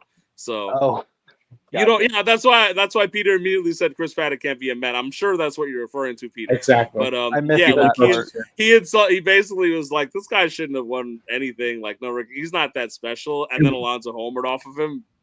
Oh. It was, Pete won Rookie of the Month over him, and Chris Paddock got all on his feelings about it. And then the next time Pete saw him, he had a home run off of him. And Chris Paddock has kind of been dog shit. So, What about Reed Detmers for the Mets? Yeah, but then the In the Angels have to bullpen- sell. Yeah. So we'll see if the next couple of weeks what the Angels end up doing. But long reliever that has experience starting that can be stretched out in the meantime until you figure out what is going on. I can't believe a month ago we were talking about how the Mets have 7 starters who all deserve a playoff, like a rotation spot, and now you have 2 that's baseball, Susan. going on. Hey, well, no, I don't think we have 2. I think we have at least 3 because I would Yeah. vouch for. I would start Manea, I would start Senga, and I would start Yes. Peterson. Not as my game one, but I would start them in a playoff series. Yeah, that's so fair. like I'll give you I three. give them the 3. I don't have my trust in like Holmes and the rest of the Montes and Oh. them yet, but Playoff time, Holmes is going to go back to the bullpen. What about Andrew Heaney in your bullpen? I wouldn't mind it. I like it. Heaney's an interesting one. He might be moved as well. Same position in terms of is able to pitch out of the bullpen and can pitch come game time. If you need to give a rest day to the bullpen, just come out and throw 5 innings and just like get the starters a day off and then move to the bullpen after that, as to not just like destroy the bullpen. But having a decent year. He's apparently also got a lot of posting success. I'm just looking at some write-ups and stuff. I'm not pulling up actual stats, but yeah, could make a playoff start. You're not going to be happy about it, but it's going to be better than a bullpen game. No, that's fair. Peter, do you, because I knew you were figuring out the images there, is there a name that we haven't mentioned, or even one that we have, that you would want the Mets to target at the deadline? I mean, I'm pretty big on the Bentnard train, like I mentioned. Totally. I think he's a stud. And the Pirates are really, really stupid. So I feel like you could fleece the crap out of them. Yep. That's a great way to get a trade, by the way. Like, you just imagine that worked in Dynasty. Like, you just reached out to Luke and you're like, Luke, I want you to know you're really stupid, so you should trade me one of your assets. I would make that deal with you just because of that. And that's how so many fantasy managers work. They send you a message about how bad your players are, and then they tell you why their player is better than yours, and that you should do this. And I'm like, you're in my inbox. Can we clip this, because I need this for another league? I need to send it to one guy. Did he reach out to you and tell you like, oh hey? No, like, he's just consistently like this, and I'm gonna share this with some friends later, and they're gonna be like, "Yep, that's him." I'm in a 30-teamer where we've had to make a separate locked group chat because one of the guys sends I get at least 10 mess. I'm in dead last in this league. I picked up a team with literally not even enough roster players to be legal. My only MLB talent was Vinny Pasquantino and Spencer Strider, and then Spencer Strider disappeared for 6 months. But I can't handle being in this league. It's like every prospect he owns for Travis Bazzana, and I'm like, I don't know if I'm stupid to not take it or if I'm stupid for even looking at it. I don't know what is going on, but he's already paid the fee for the year, so the owner of the league won't kick him out. Like, can we just turn his team off? Like, I'm sick of this. Drives me nuts.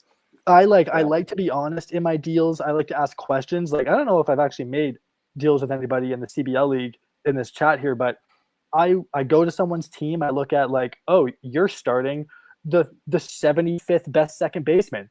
I have a couple of those. Do you want one? And he's like, look, I know you only have starting pitching, but do you want another starting pitcher? I'm like, not particularly, dude. I have no catcher. Maybe a catcher would be nice. I'm trying to make deals with you, but our ADHD combined is the worst possible thing. Yeah. Because at any given moment, we can go off on a tangent about how cool this other thing is, and we've lost the train of thought. Yep. But so one of the other questions that we got that I really liked, actually, and I thought it was fun. So, and this will probably take up the remainder of the time we have on, and then we'll do the last image before we sign off for the night for anyone who's out there listening. Somebody asked me, and we'll truncate it a little bit, can you name, and it doesn't matter what sport, the 3 players that aggravate you the most, that you hate, absolutely, and 3 players that you will put on a pedestal and they can do no wrong, right? In your heart and your eyes, right? I think that was a really good question, and I appreciate that. So, Peter, you got a little downtime in the last one, so I'm going to ask you first, and it doesn't have to be super detailed or anything, but can you give me your 3 up and your 3 down? You know, who you can't stand and who you will never see them do anything wrong. So we'll start with the hate first because I feel like that's the easier one. Number 1 is Tom Brady. Number 2 is Tom Brady, and number 3 is Chris Paddock.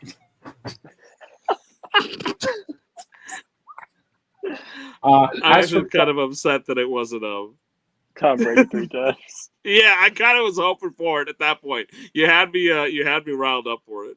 All right, and then for 3 players I love, Number 1, Pete Alonso. Number 2, Francisco Lindor.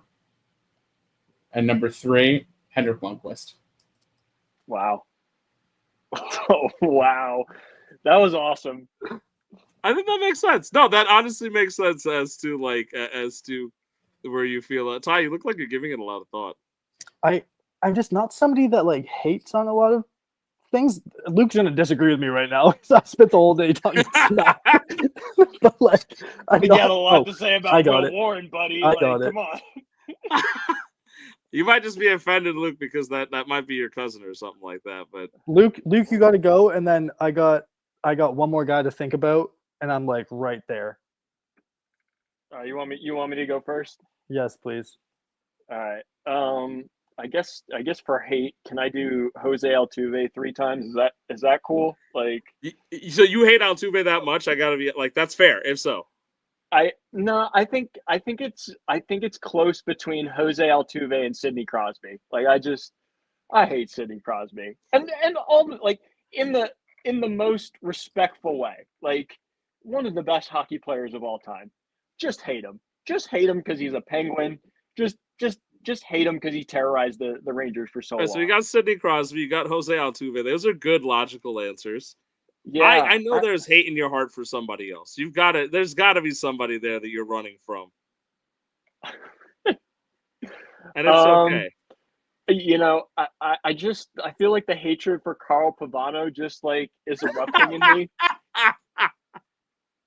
And I hate to bring it back up, but God, I hate that guy. Like, I'm glad I can help evoke strong feelings in you. yeah. I do want to clarify something though, because Luke mentioned that his hatred for Sidney Crosby is rooted in respect, and for me, for Tom Brady, it is not rooted in respect. I fucking hate you, Tom Brady. Fuck you. You kiss yourself on the lips. You're a weird guy. That's weird. That's weird. I hate that too. Did you Can know I make that like a did you know asterisk? that they invented the face mask for other players so they weren't getting kissed by Tom Brady? Like, they were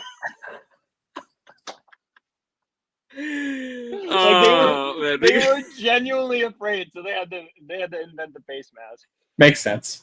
Don't fact check that. Makes sense. Peter, and you bring up a great point too. I also would like to clarify something. My hatred of Jose Altuve has zero professional respect. I have no respect for Jose Altuve. I have no respect for anyone on that Astros team. Zero respect for that Astros team. And Jose Altuve above all. For me, it was the big four that I lost my respect for: Altuve, Correa, Bregman, and Springer. And Springer's on my team, and I'm like, yo, dude, I like when you hit home runs, but I don't hope good things for you in your baseball career unless it's for my Blue Jays, and then the road is over there. Yeah. Yeah. That was like this is my last New York hour. God, we know you're gonna watch again, Chris. Like relax. We do. Bud. And so who's on your pedestal then, Luke? Who do you really?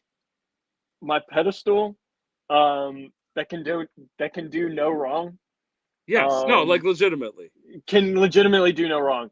I mean, Mark Messier is first to mind. 94 Rangers bringing the Stanley Cup. Can't do any wrong by me. This one's going to be a weird one, but Jason Giambi. Like, Jason Giambi growing up was my favorite player of all time. And I know it's super weird, but he can't do anything wrong in my eyes. And I know, that's fair. Yeah, possible steroids, but no, still my favorite. And someone in sports that can do no wrong in my eyes. Number 1, Michael Kay. Shut up. Get out of my face. Just can never do any wrong in my eyes. I need to change some of my answers to a couple of Yankees. That would be the logical move, I would think. But I'm not a spiteful person, Luke. I'll keep my answers. Go for it, Ty, because Luke is just lying. Because he also, we're just lying here on the New York Power Hour. But I would love to hear what you have to say, especially from a non-New York perspective, because mine will sound very biased. So my hate for no reason is number one is Trevor Lawrence. I just don't like him. It's fair enough. I don't It's think fair he's enough. that good. I think his hair's ugly. I think he's there more for a L'Oreal commercial than he is to play football, and I'm bothered by it. Also, I did take Brian Thomas Jr. in the first round for the football draft that kicked off tonight. So like, I hate Trevor Lawrence, but I hope he's really good at football because I like winning stuff. New offensive coordinator, so you got some yeah, hope over there. Hopefully I that's think the so. thing. So my second hate for no reason is Drew Hutchison, and just because for like 3 years between 2015 and 2018, every time I turned the TV on and he was pitching, we lost. He was our opening day starter at one point, I think, and I wanted to blow my head off. No, this is the type of answers I want, by the way, because like it's like that's my team. That's reasonable, right? Like yeah, like team. Hated it. And then my last guy is another Blue Jay who was in the bullpen in the same era, and it's Brett Cecil. And if my friend Brad Lumsden is watching, Brad Lumsden, you're in here a lot. That's BL, who's always in here making comments on the Thursday nights. We bonded. Our like friendship was based in university and based in hating Brett Cecil and like Trent Thornton and Ryan Tepera and all of these. They were fine. They had perfectly fine careers. Like Aaron Loop as well. There was something about the four of them in the bullpen around the time that Roberto Osuna got arrested that I was like, if it's after the 6th inning, I'm turning this baseball game off. I'm not watching this. I can't do it. I was just having such a bad stress time watching these players. Okay, and then the love for no reasons. Everybody already knows number one. It's in my bio. PCA could drop 3 balls in center field at Wrigley for no reason, and I would still come on here and tell you that he's the best center fielder in baseball. Bite me. Not whatever. There's no argument to be made. Number 2 is Ryan Goins. Just the most lovable person that I've ever watched play a sport. He was on third base for Jose Bautista's homer in the Texas game. And the whole montage of that video for me in my head is just Ryan Goins skipping down the line with his big bald head. And he's just so happy. And he's just such a nice guy. I was torn between Ryan Goins and Devin Travis. Devin Travis was like the first Blue Jays jersey I ever owned, was my favorite Blue Jay for a couple of years. Just injuries didn't treat him very kindly in his knees. And then my last one for loving for no reason is another hometown boy, and it's Scotty Barnes. I think everybody loves Scotty Barnes, baby. That's your Raptors boy. I love him so. He's so authentically just enjoying himself, and there's something about a guy that's willing to be laughed at because he just. I'm here and I'm playing a professional sport. Make fun of me. I don't care. I'm living my dream every day. Like, we're both maybe on the spectrum. I won't speak for him, but I love him. I think he's my favorite athlete of all time. I love him. When he dribbles a basketball, I'm like, this guy's never played basketball before. And then he goes for like 35. I'm like, okay, again. Do it again. I love how many people have told me that they think Scotty Barnes is on the spectrum, by the way. Yeah. Like, it is one of the most like I also will say that gives me a thought process that I'll probably bring to Peter and Luke on another night about like who were the players that you hated that played for your own teams. Because as you were talking about that, I sat there and you were like, oh, I hated Brett Cecil, and my brain was like, oh, fuck Aaron Heilman. You know, and I'm thinking about like these moments where I'm like, oh, I hated those. Like every time they came in, like I have, by the way, a fun fact about me, I have an irrational hate for Michael Conforto because every single time Michael Conforto was supposed to do something at a Mets game that I was at, you could guarantee he was going to do the most unproductive thing possible. If I needed him to catch, he was going to fall short. I was there on a date with my ex once, and we were having a great time. And it's against the Braves. Jacob deGrom had pitched a game where he had homered. It was the only run for the Mets, and it was like a 1-1 game. And we had runner on third, no out for Mike Conforto, bottom 9. And it's like, oh, we can do this. And he just struck out because he sucked. I'm like, put the ball in play. Win the game.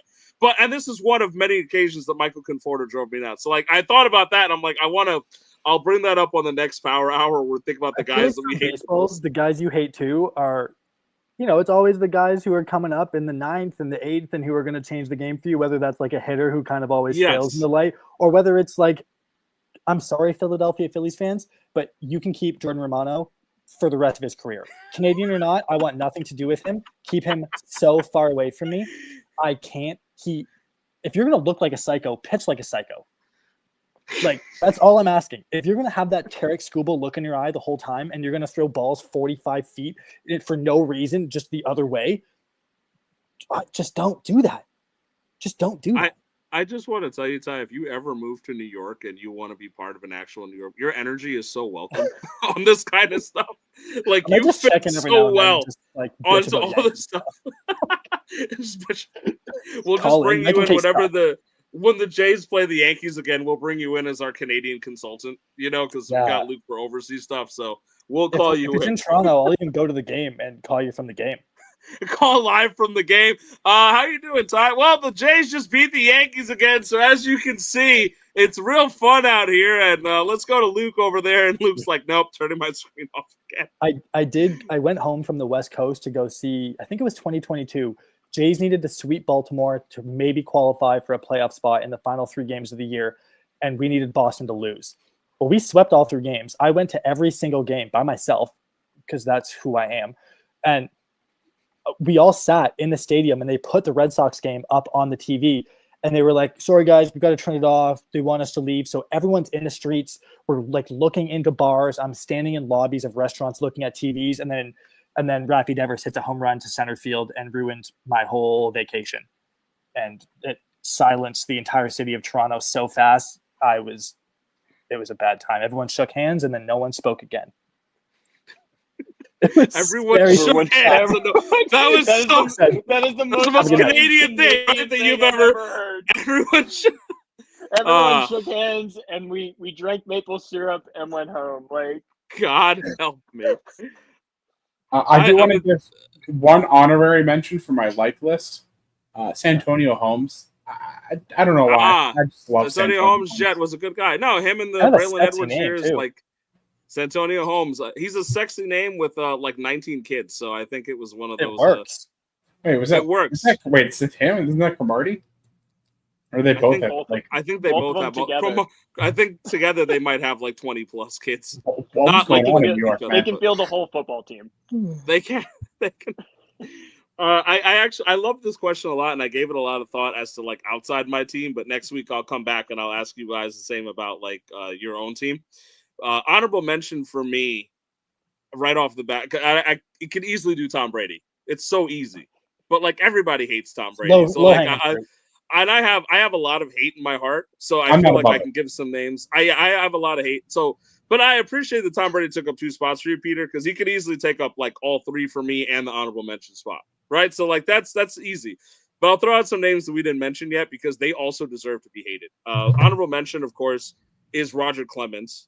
Because he's just a piece of shit, right? And he attacked Mike Piazza. He was asking for it. He attacked Mike Piazza. Honorable mention is definitely Roger Clemens on that list. So, but I don't have like the guys that I hate. I have nothing good to say about them.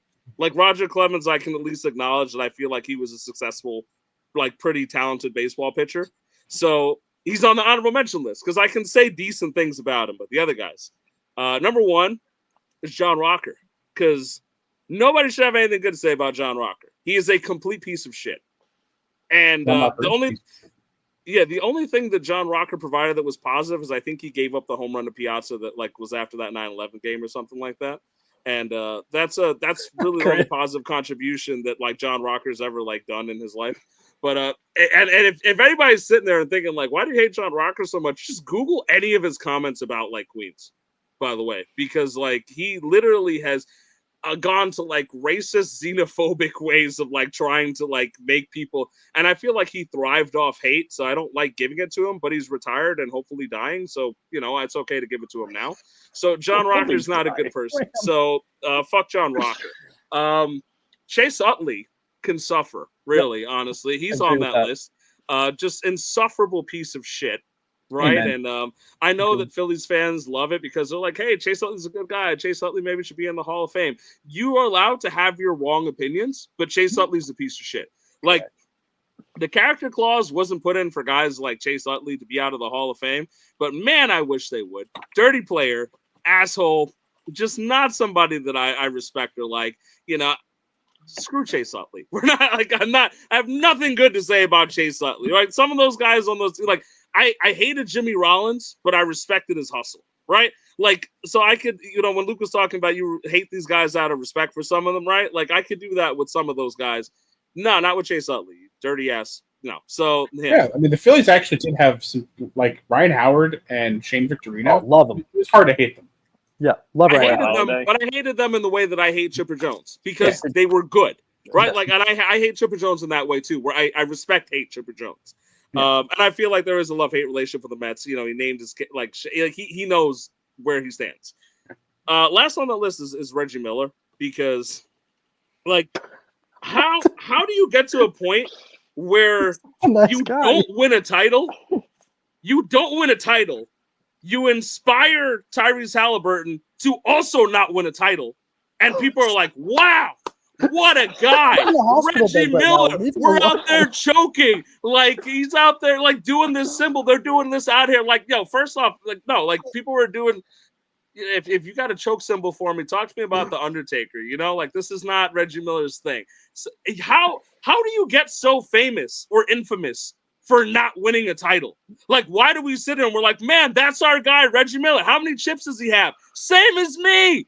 Why it inspires Tyrese Halliburton to have the same amount of chips as me? What are we doing? Why are we sitting there like those are our guys? Screw them. No, like they don't. His mom is the GOAT, though. His mom is the GOAT. Good for Reggie. Joe Miller was his sister. Stud. Oh, how old am I? Totally thought that was his mother. I thought he was. Never mind. Anyways, somebody. That was even better. That was even better, actually. That was better. Thank you. I appreciate that. That was good. But you just fueled Ram. Ram. No, it's good because, like, listen. Some days you wake up and you look in the mirror and you're like, man, I don't know if I look good today, right? And then you look at a picture of Reggie Miller and you're like, well, at least I don't look like a deformed alien, right? This is good. I've got sex appeal, right? And again, you can use this on dating profiles. Reggie Miller and I. I'll unbutton. It's gonna work because I don't get look back. like Get Reggie back to the Miller. pre-show. Get back to the pre-show look. That's what I mean. At the end of the day, again, we have the same amount of rings. Why are we sitting there talking about him as if he's? Come on, man! Like, come on. So I got hate for Reggie Miller in my heart, and I love it. I love it. I love that was a great shout. I mean, and no, it's weird. Nobody talks about it. I mean, Reggie Miller did tear the Halliburton's Achilles. Like, that's really fucked up. That did that. Nobody talks about it. Knife and just I'm a big. I'm just saying, man. If you're gonna bite off a guy, at least do it the Jason Tatum way and bite off Kobe, who won titles, right? Bite off the guys that won the chips. Bite off the real successful people. Don't bite off the guy who also didn't win a chip. I mean, is that gonna be your legacy? Like, congrats, you got to do the choke symbol once at MSG and also didn't win a chip. Can I add to my hate list and add Jason Tatum to my hate list? I just. Fine by me. By the way, I just want I wish him a Chris personally recovery. requested not to hate Celtics and Bruins, and you immediately said I want to add Jason Tatum to my hate list. That was the cringiest moment I've ever seen. So many of them. There was so many of them that I can't choose one. It's like he went on a Sportsnet highlights from the 2000s and just like emoted every single one, like when Pico Armstrong did that like fake slide dive, and he's brother. Any originality, anything. You could thank God, and I would leave here happy. Like, just don't do whatever you did. Just, I hate it. It drove me crazy. Sorry, Chris. No, it's all good, You don't need man. to apologize, man. You don't need Honestly, and the Bruins, like the hate for the Bruins is just natural. I don't even like dude, hockey. fuck Brad Marchand. Fuck Brad Marchand. Brad Marchand. Brad Marchand is a rat fuck. Yeah. I I haven't watched a hockey game in 20 dude, years. and he's on the fucking Panthers now. So yeah, double fuck Brad Marchand. Yeah, Chris, I'm sorry. Even as the resident, by the way, so can we just hate Celtics and Bruins instead of Clemens? Oh, in that case, fuck Marchand. By the way, I just want to be. I'm with them on this one. I'm 100% with them. I don't want to pile on. Too. Yeah, I mean, well, if we're talking about that, can we talk about how Roger Clemens definitely just used ketchup and didn't actually like have an injury on a sock? We talk about that. That was Kurt Schilling. Oh fuck, whatever. Oh, it's like the bloody sock game was Kurt Schilling. I remember that. Fuck that We one. can, Up. All right. we can No, hate anyway. on Kurt Schilling. I also Kurt Schilling Yeah, on my honorable Kurt list. Schilling. On the hate Celtics thing, by the way. Fuck Kurt Schilling too. Yeah. Yeah. Paul Kurt Pierce is Schilling's also on defrauded. my list. I can't stand Paul Pierce's entire existence. Kurt So Schilling that's defrauded the people of Rhode Island like $2 million or something during COVID. Oh, if I was going global like on that stuff, like you'd probably see like Water Franco and like Brett Favre on my list of people that I can't like. You know, Can we Like, wait? Roberto Yeah, Osuna is on my can we list of just- people I hate too. Can we cut the top 3 that we like, and can we just bash on people? I would love to do it. No, Wait, Can we just spend the next? we can 10 plan minutes to do like a hate hour. By the way, before we bash, I want to add. I want to add one more to my honorable mentions for the like list. Bernard Pollard, and I won't explain why. Look it up yourselves. But yeah, big fan. I'll finish my likes, and then if anything, we can hate a little bit before because we have. I mean, we're. I was gonna try to keep it under 2 hours to avoid Ash having to manually cut this, but I feel like we're gonna have to make him do it anyway. So at this point, content is good. It's not like he has a busy day tomorrow or anything. Like he does, but he's left early because of it.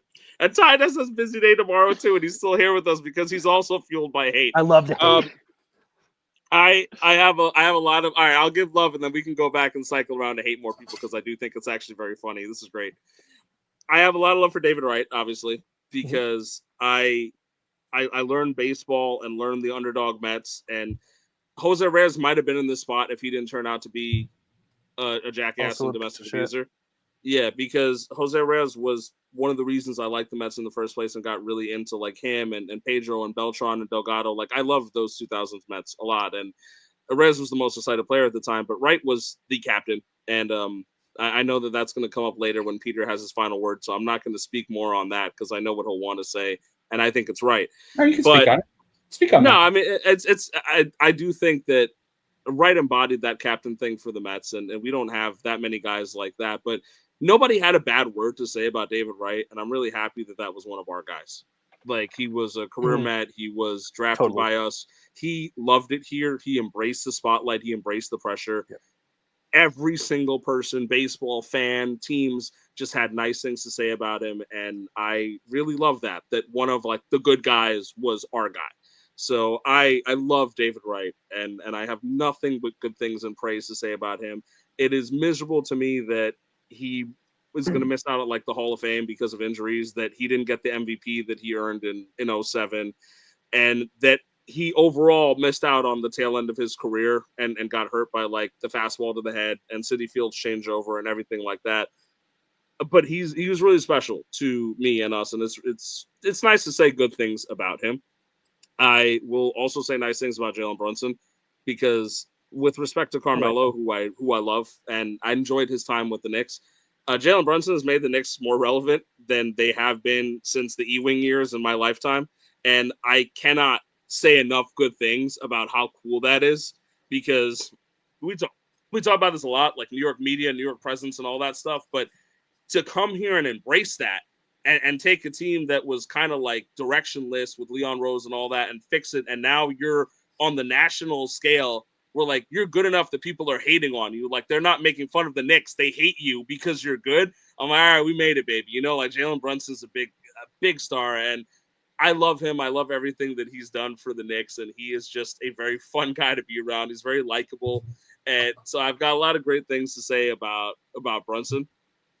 And in terms of the other stuff, I mean, it's tough because there's a lot of guys that I could put in that last spot. I mean, I've talked about R.A. Dickey a lot about the fact that R.A. Dickey is one of the guys, that like he absolutely, I just think had one of the coolest years I've ever seen in pitching, and I'm like, I'm never gonna fall out of love with baseball because of stuff like that, and so that's there. There's a ton of Knicks that played around that were just fun for me. Like the Knicks had Jamal Crawford and Nate Robinson for a bit during their bad years. And that was part of the reason I still watch the Knicks, because we had Nate Robinson under 6 feet dunking on people. Jamal Crawford was pulling out great crossovers. So that was fun. Oh, smooth. Ooh. Yeah, like thoroughly enjoyed those years. The Jets were the Jets. So I don't like, and I liked a lot of guys. I could name you tons You're that better I off like for it.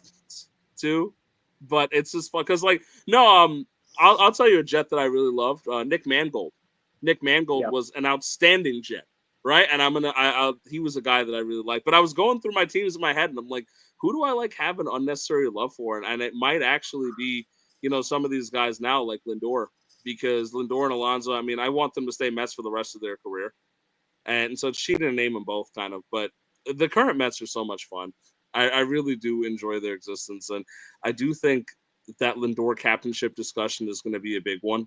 It seems like the way that MLB has positioned it by uploading a video and bring it down, and I'll let Peter talk about it later, but it's interesting, and I like it. I like that we might see another captain here in New York, a worthy shortstop captain in New York, honestly. Turning into guys that I don't like, by the way, to get back on topic, is the selfish Derek Jeter, right? So like we can so I firmly believe this, and I'll state this on air if I haven't cleared before. I think that A-Rod, because of the fact that he used steroids, got a bad rap, as they said he was the selfish guy, right? And using steroids is something that I don't respect. So I'm not going to defend the steroid use because I can't. I think it's generally acknowledged that A-Rod is not a good guy. Like I just listen. It's kind of a known fact.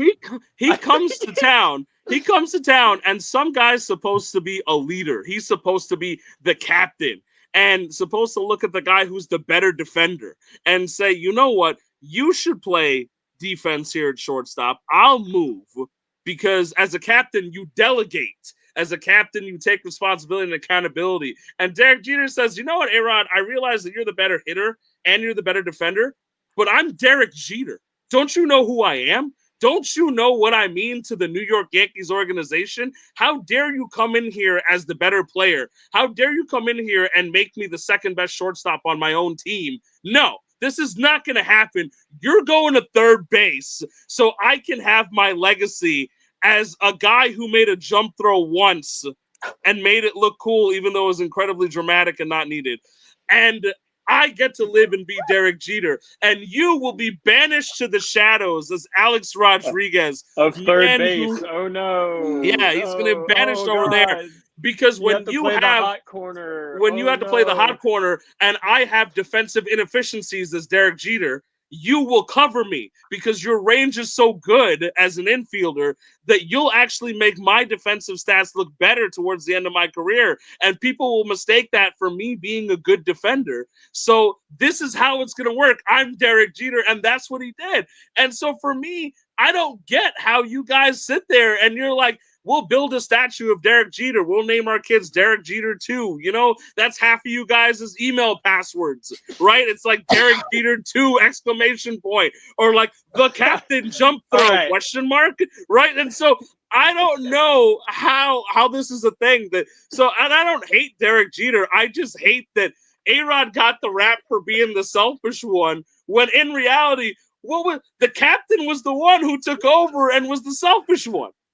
And you know what, Rem? Even though A-Rod is a piece of shit, I will add one to your tally. The All-Star game, A-Rod, just absolutely beautiful gesture, gave it to Cal Ripken to end the All-Star game at shortstop, and he moved to third. Absolutely selfless move there. Surely, these are the things that we don't talk about enough, because Derek Jeter, the spotlight hog, because he made one. How many great throws did A-Rod make covering Derek Jeter's ass at third base that he doesn't get because he didn't have to do the jump throw to cover for his defensive liability ass? No, and then it's hard for me, man. It's hard. I don't like this narrative. Can I address a couple things? Yes, of course you can. I would prefer if you didn't give away my banking passwords on air, because you're not wrong. Like, you're not wrong. Like, and if you want to access my whole family's banking, you're not far off either. Like, you're maybe just like a couple of maybe characters. That might have been my favorite one-liner in that whole rant, by the way. I want to be clear, because I saw the look on your face, and I'm like, oh, that one hit. That was good. That one hit home.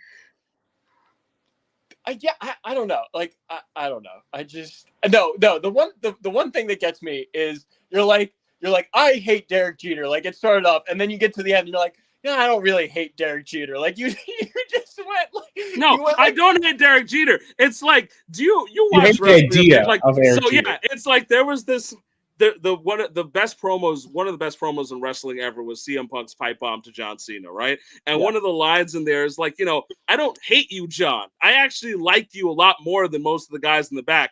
I hate this idea that you're better than me.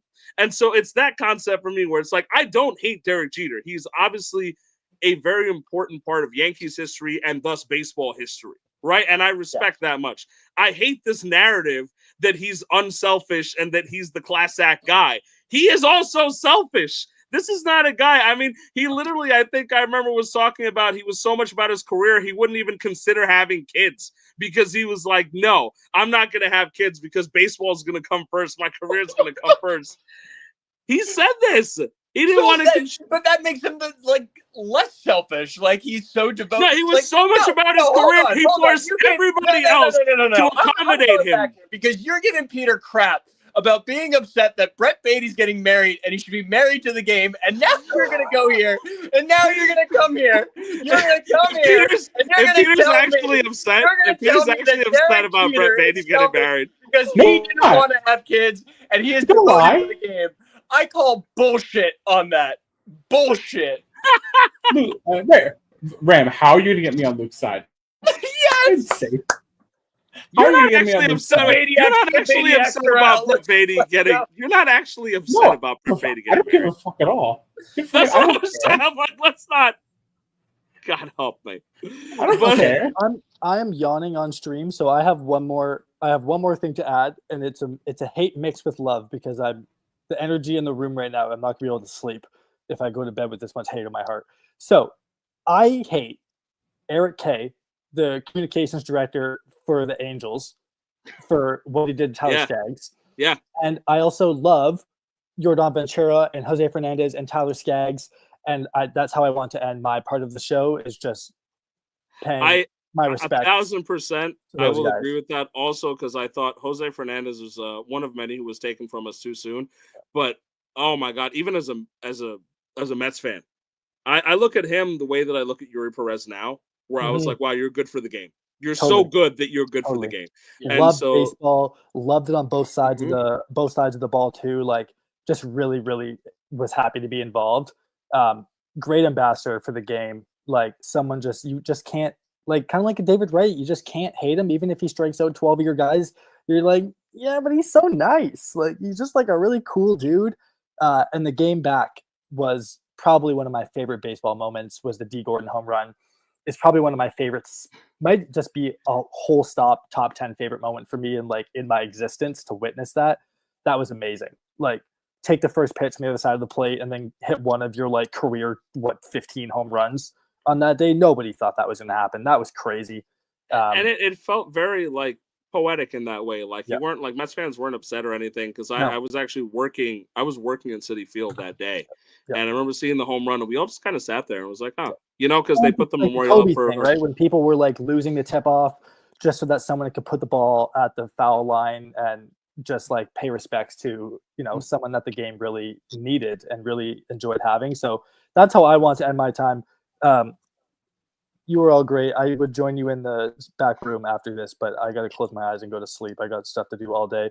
I hate Roberto Osuna. I hate Julio Urias. I hate all these dudes. I got my splints made today, so I have rings that are attached to one another so that my pinky doesn't kind of fly away on me all the time. And the guy in there, older gentleman, kept talking about his wife and calling her my Sharon. And if you don't speak about your wife like that, I don't like you. So let's put it like that. How's that sound? That's my signing off moment. I love all three of you. I love baseball, and I love PCA. Have a great night. Enjoy the rest of your time, everybody. Thank you for having me. Thank you, Ty. Thank you so much. Sports. Thanks, Ty. Wow, that was so wholesome, and I just want to say, fuck Aaron Rodgers. Fuck yes. Fuck you, Aaron Aaron Rodgers. Rodgers. Fuck you. I felt so bad that he turned around and he was so wholesome because I was immediately going to go right back into talking shit about Derek Jeter because I had like lined up thoughts. I was like, in 2014, this is a man who insisted on a retirement tour and he still had to bat at the top of the lineup and play shortstop when he was shitty at both of them because why? That's who Derek Jeter was. He was just about Derek Jeter. So it's got to be the Derek Jeter retirement tour. The Derek Jeter still bats second, even though he should be batting ninth. The Derek Jeter's playing shortstop, even though he should be DHing at best right now. Like, this is Derek Jeter has been selfish his entire career, and nobody hates on him for it because he won rings. And it's not okay. Are we done? Are we done with Derek Jeter? Can we move back to the spawn of Satan, which is Aaron Rodgers? Can we move on? Can we move on from Derek Jeter and can we just, can we talk about Is Aaron that Rodgers? one of the few players that I think all three of us can agree on? Yeah. I'll never forget because I was watching the highlights. Really, the last highlight from this first game, his first game as Jet. I'll never forget. I didn't drink the Kool-Aid as much as most Jets fans because everyone was saying Super Bowl or bust. I was like, let's just make the playoffs first. Like, that'd be cool. So I'm excited. Aaron Rodgers comes out with the American flag. It's like, let's see if he has anything left. Fucking 4 plays, tears his Achilles. I just stared at my TV for like 10 minutes. I don't think I even said anything. All of us, by the way, apparently. And then, the Jets won the game in overtime on a kickoff return or punt, I think it was. And I'll never forget, me and every Jets fan knew the season was over, but in that moment, it was just like a nice, let's just enjoy this moment. That was one of the coolest Jets games I've ever watched because I was just like, yeah, season's over, right? 4 snaps in, season's over, game's over. You're putting Wilson back out there, like you guys are taking a knee, and y'all beat the Bills. Like it wasn't like you just beat some bumblefuck team. Like you beat the Bills on week 1. Like that was awesome. And you know what? Aaron Rodgers wasn't there for that, and that makes me so happy. One of my favorite pieces of sports memorabilia that I own is Aaron Rodgers getting sacked in his last game at Lambeau. And I cherish it. Like, I just cherish it all the time. And it's in my garage, and I love it. Like, I hate Aaron Rodgers with a passion. Like, it's beyond, like, respect. Because, yes, he is a phenomenal athlete. But he is an awful human being. Just an awful human being. And you can't separate the two. You can't separate. That's kind of and I hate that they kind of come from the same organization, but that's exactly the way I feel about Brett Favre. I made that offhand joke before, but Brett Favre is one of the best quarterbacks I've ever had the pleasure of watching play football, and he's also a deplorable human being. Awful. And it's been worse. It's been worse in recent years. I think he stole money from the state of Mississippi. That's exactly what he stole. What should have been money ticketed for helping people. Yep. And he essentially pocketed it for him and his boys. And what makes me double mad about that is like, look, that type of crime is screwed up anyway. But you're Brett Favre. Like, you're rich. So, like, you're literally going to steal from the funds of the poor people of your home state. Right. Wrangler didn't give you enough money when you were doing all those fucking jean commercials. Those little gold elbow shits that you run around in. Yeah, that nah. Yeah, he sent a unflattering picture to a Jets female employee on his time there. Like, you're a real scumbag, my guy. Yeah. God help me. As much as it's also easy to continue hating on people, I know that we should wrap up so Ash doesn't kill us because we have gone over 2 hours. We have one more Who Are You game to do between the three of us here. So, or at least it's just me and Luke right now because we've sent Ty to bed. So we have one more to do, and then we can sign off for the evening. So let's pull this up. All right, Who Are You? Active 35 and 48, 4.76 ERA, 106 starts, right-handed pitcher, drafted in 2011, and is currently 31 years old.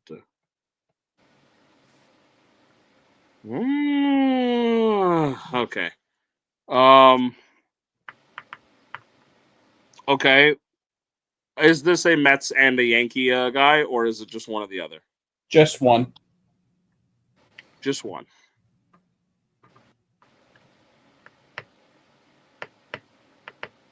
Now I'm wondering, is there a reason that you picked this person to be the last person?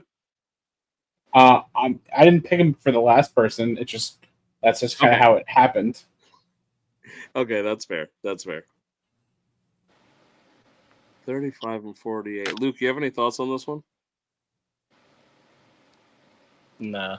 And I normally don't have any thoughts going through my head, so it's pretty status quo now. Actually, my first hint is that this is absolutely a guy that Luke should get.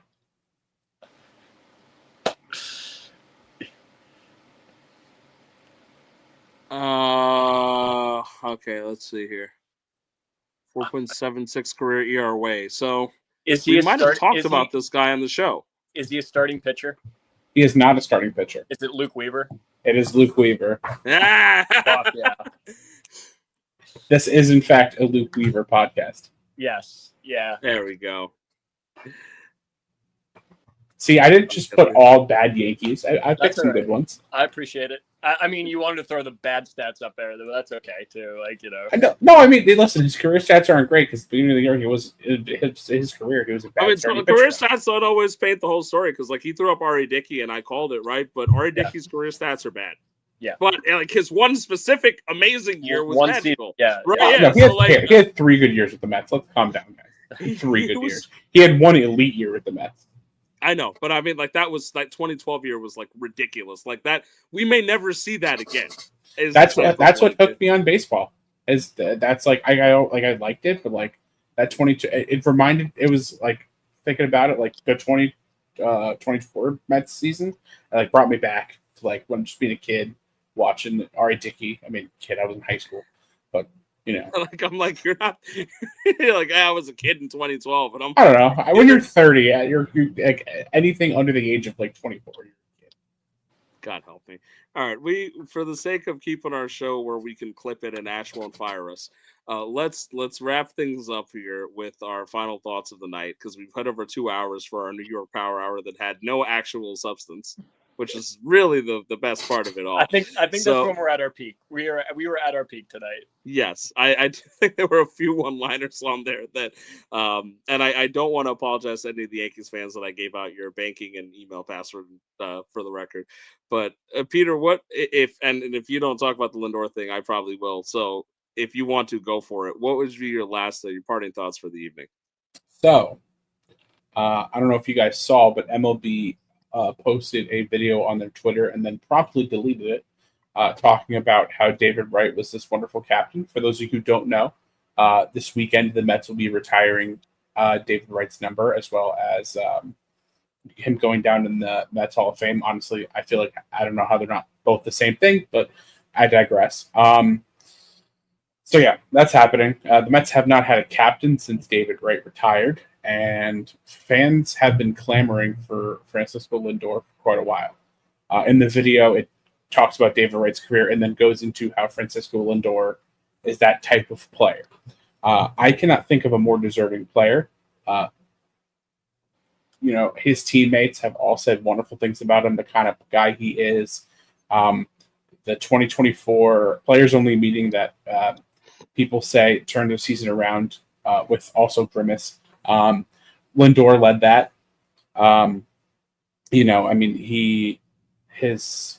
You see all that stuff that you see with his wife and his kids. Like, it's just cool. Like, he's just like a good family man who cares about his family. And I kind of hate this term, but I'm going to use it anyway. He plays the game the right way. So I can't think of anyone else. And I know the captaincy is, it's a fan thing really more than anything. Like, even if they don't officially name him, he's the captain. He's that team's leader. But I think he deserves it. And I think Lindor is the type of player that I want to just give all full accolades to because he deserves it. I think that's very sweet and thoughtful, and it's what I wanted you to say because I echo that sentiment. But I think you touch on the emotions well. Yeah, I mean, listen. When you were a Mets fan, growing when you're younger and all before the Steve Cohen time, shit was rough, man. Shit was real rough. And then Steve Cohen buys his team, and pretty much the first thing he does is trade for Francisco Lindor. Like, and just kind of like this, like his message to the fan base is like, we're changing shit around here. And he's been there since, day one of this new era, pretty much. So, like, his arrival in New York really signals a change. And, granted, we haven't won a World Series yet. It's only been 5 years. This is year 5. So, like, hopefully it comes. But, like, he is, listen, I love Pete. Pete's great. Soto, he's fantastic, but none of them will ever have Lindor's importance to this team, I believe. That's a good sentiment. Luke, what do you have as any parting thoughts on the evening? Yeah, no, Peter, that was super wholesome. The content that Ty provided at the end was super wholesome. Fuck Tom Brady. Sorry, is that better? Yeah. Yeah, I just have something to say to the Yankees. It's just, I sit in Discord every day and I just see how happy Ty is, and I can't tell you how frustrating that is. I wish he was here for this. I can't wait to send it to him in the morning. I hate that the Blue Jays are in first place right now and that man is happy. Like, his happiness is the bane of my existence right now. Can we please figure it out? Can we please not let the Blue Jays win the division, and let's figure this thing out and ride the second half of the season? By God, please. If the Blue Jays win the division, I don't know, because Ty is now starting to gain confidence, which I think is the dangerous thing. I know. Like, you all have emboldened a very polite man in Canada to start talking trash to you all, and it's very respectful. Who shakes hands with others after his team is eliminated. That's what I mean. Like, it's one of those things where that guy is now getting one over on you, so you should I understand the feeling. Aaron, when you're watching this tomorrow, just note this, please, for my sake, for my happiness, please figure it out. It's not transformed to the person, but speaking for the four of us, the three of us on here, and Chris, by the way, Ty, we love you too, and we really enjoy having you around. Not only for shows like today, but in general, we love you and we support you. My take, since we're being spiteful, is that I finally understand why Yankees fans hate Aaron Boone, because holy shit, did he fumble the All-Star Game power selection. But one thing I will say that's funny in that notion, because this is not a Boone hate thing, we got a lot of like dirty secrets that came out this year for the All-Star Game. We found out about people rejecting it. We found out that players leave early from the game, and some of them get into street clothes and they don't even watch past the innings that they're supposed to be in, right? And so we saw them delete verbiage on there that denied Pete Alonso an All-Star Game MVP. And one thing I will say that is interesting, and it might be a touch controversial, but I do want to mention it in regards to the All-Star Game. I thought that it was a touching tribute. I don't know if you guys have seen it, but they did a hologram tribute to Hank Aaron, breaking the home run record at the time. And they did a full hologram on the stadium. Beautiful work, and they had the call from before too. They left out some lines from that call, and I'm not going to get too into it because I don't want to cause trouble with people in a way, but I am a little disappointed that they went through all that effort and then removed some of the commentary that made that moment so special, perhaps to give in to some people that probably don't agree with a lot of the things that I do and say right now. And it does upset me that even in moments that are supposed to be championship, like championing a big part of culture and a big part of baseball, that they're still bending the knee in certain ways that I don't particularly like. And I know that I am a common and very vocal Manfred Ball and Manfred hater in a lot of ways. So this probably just sounds like me echoing the same things as always.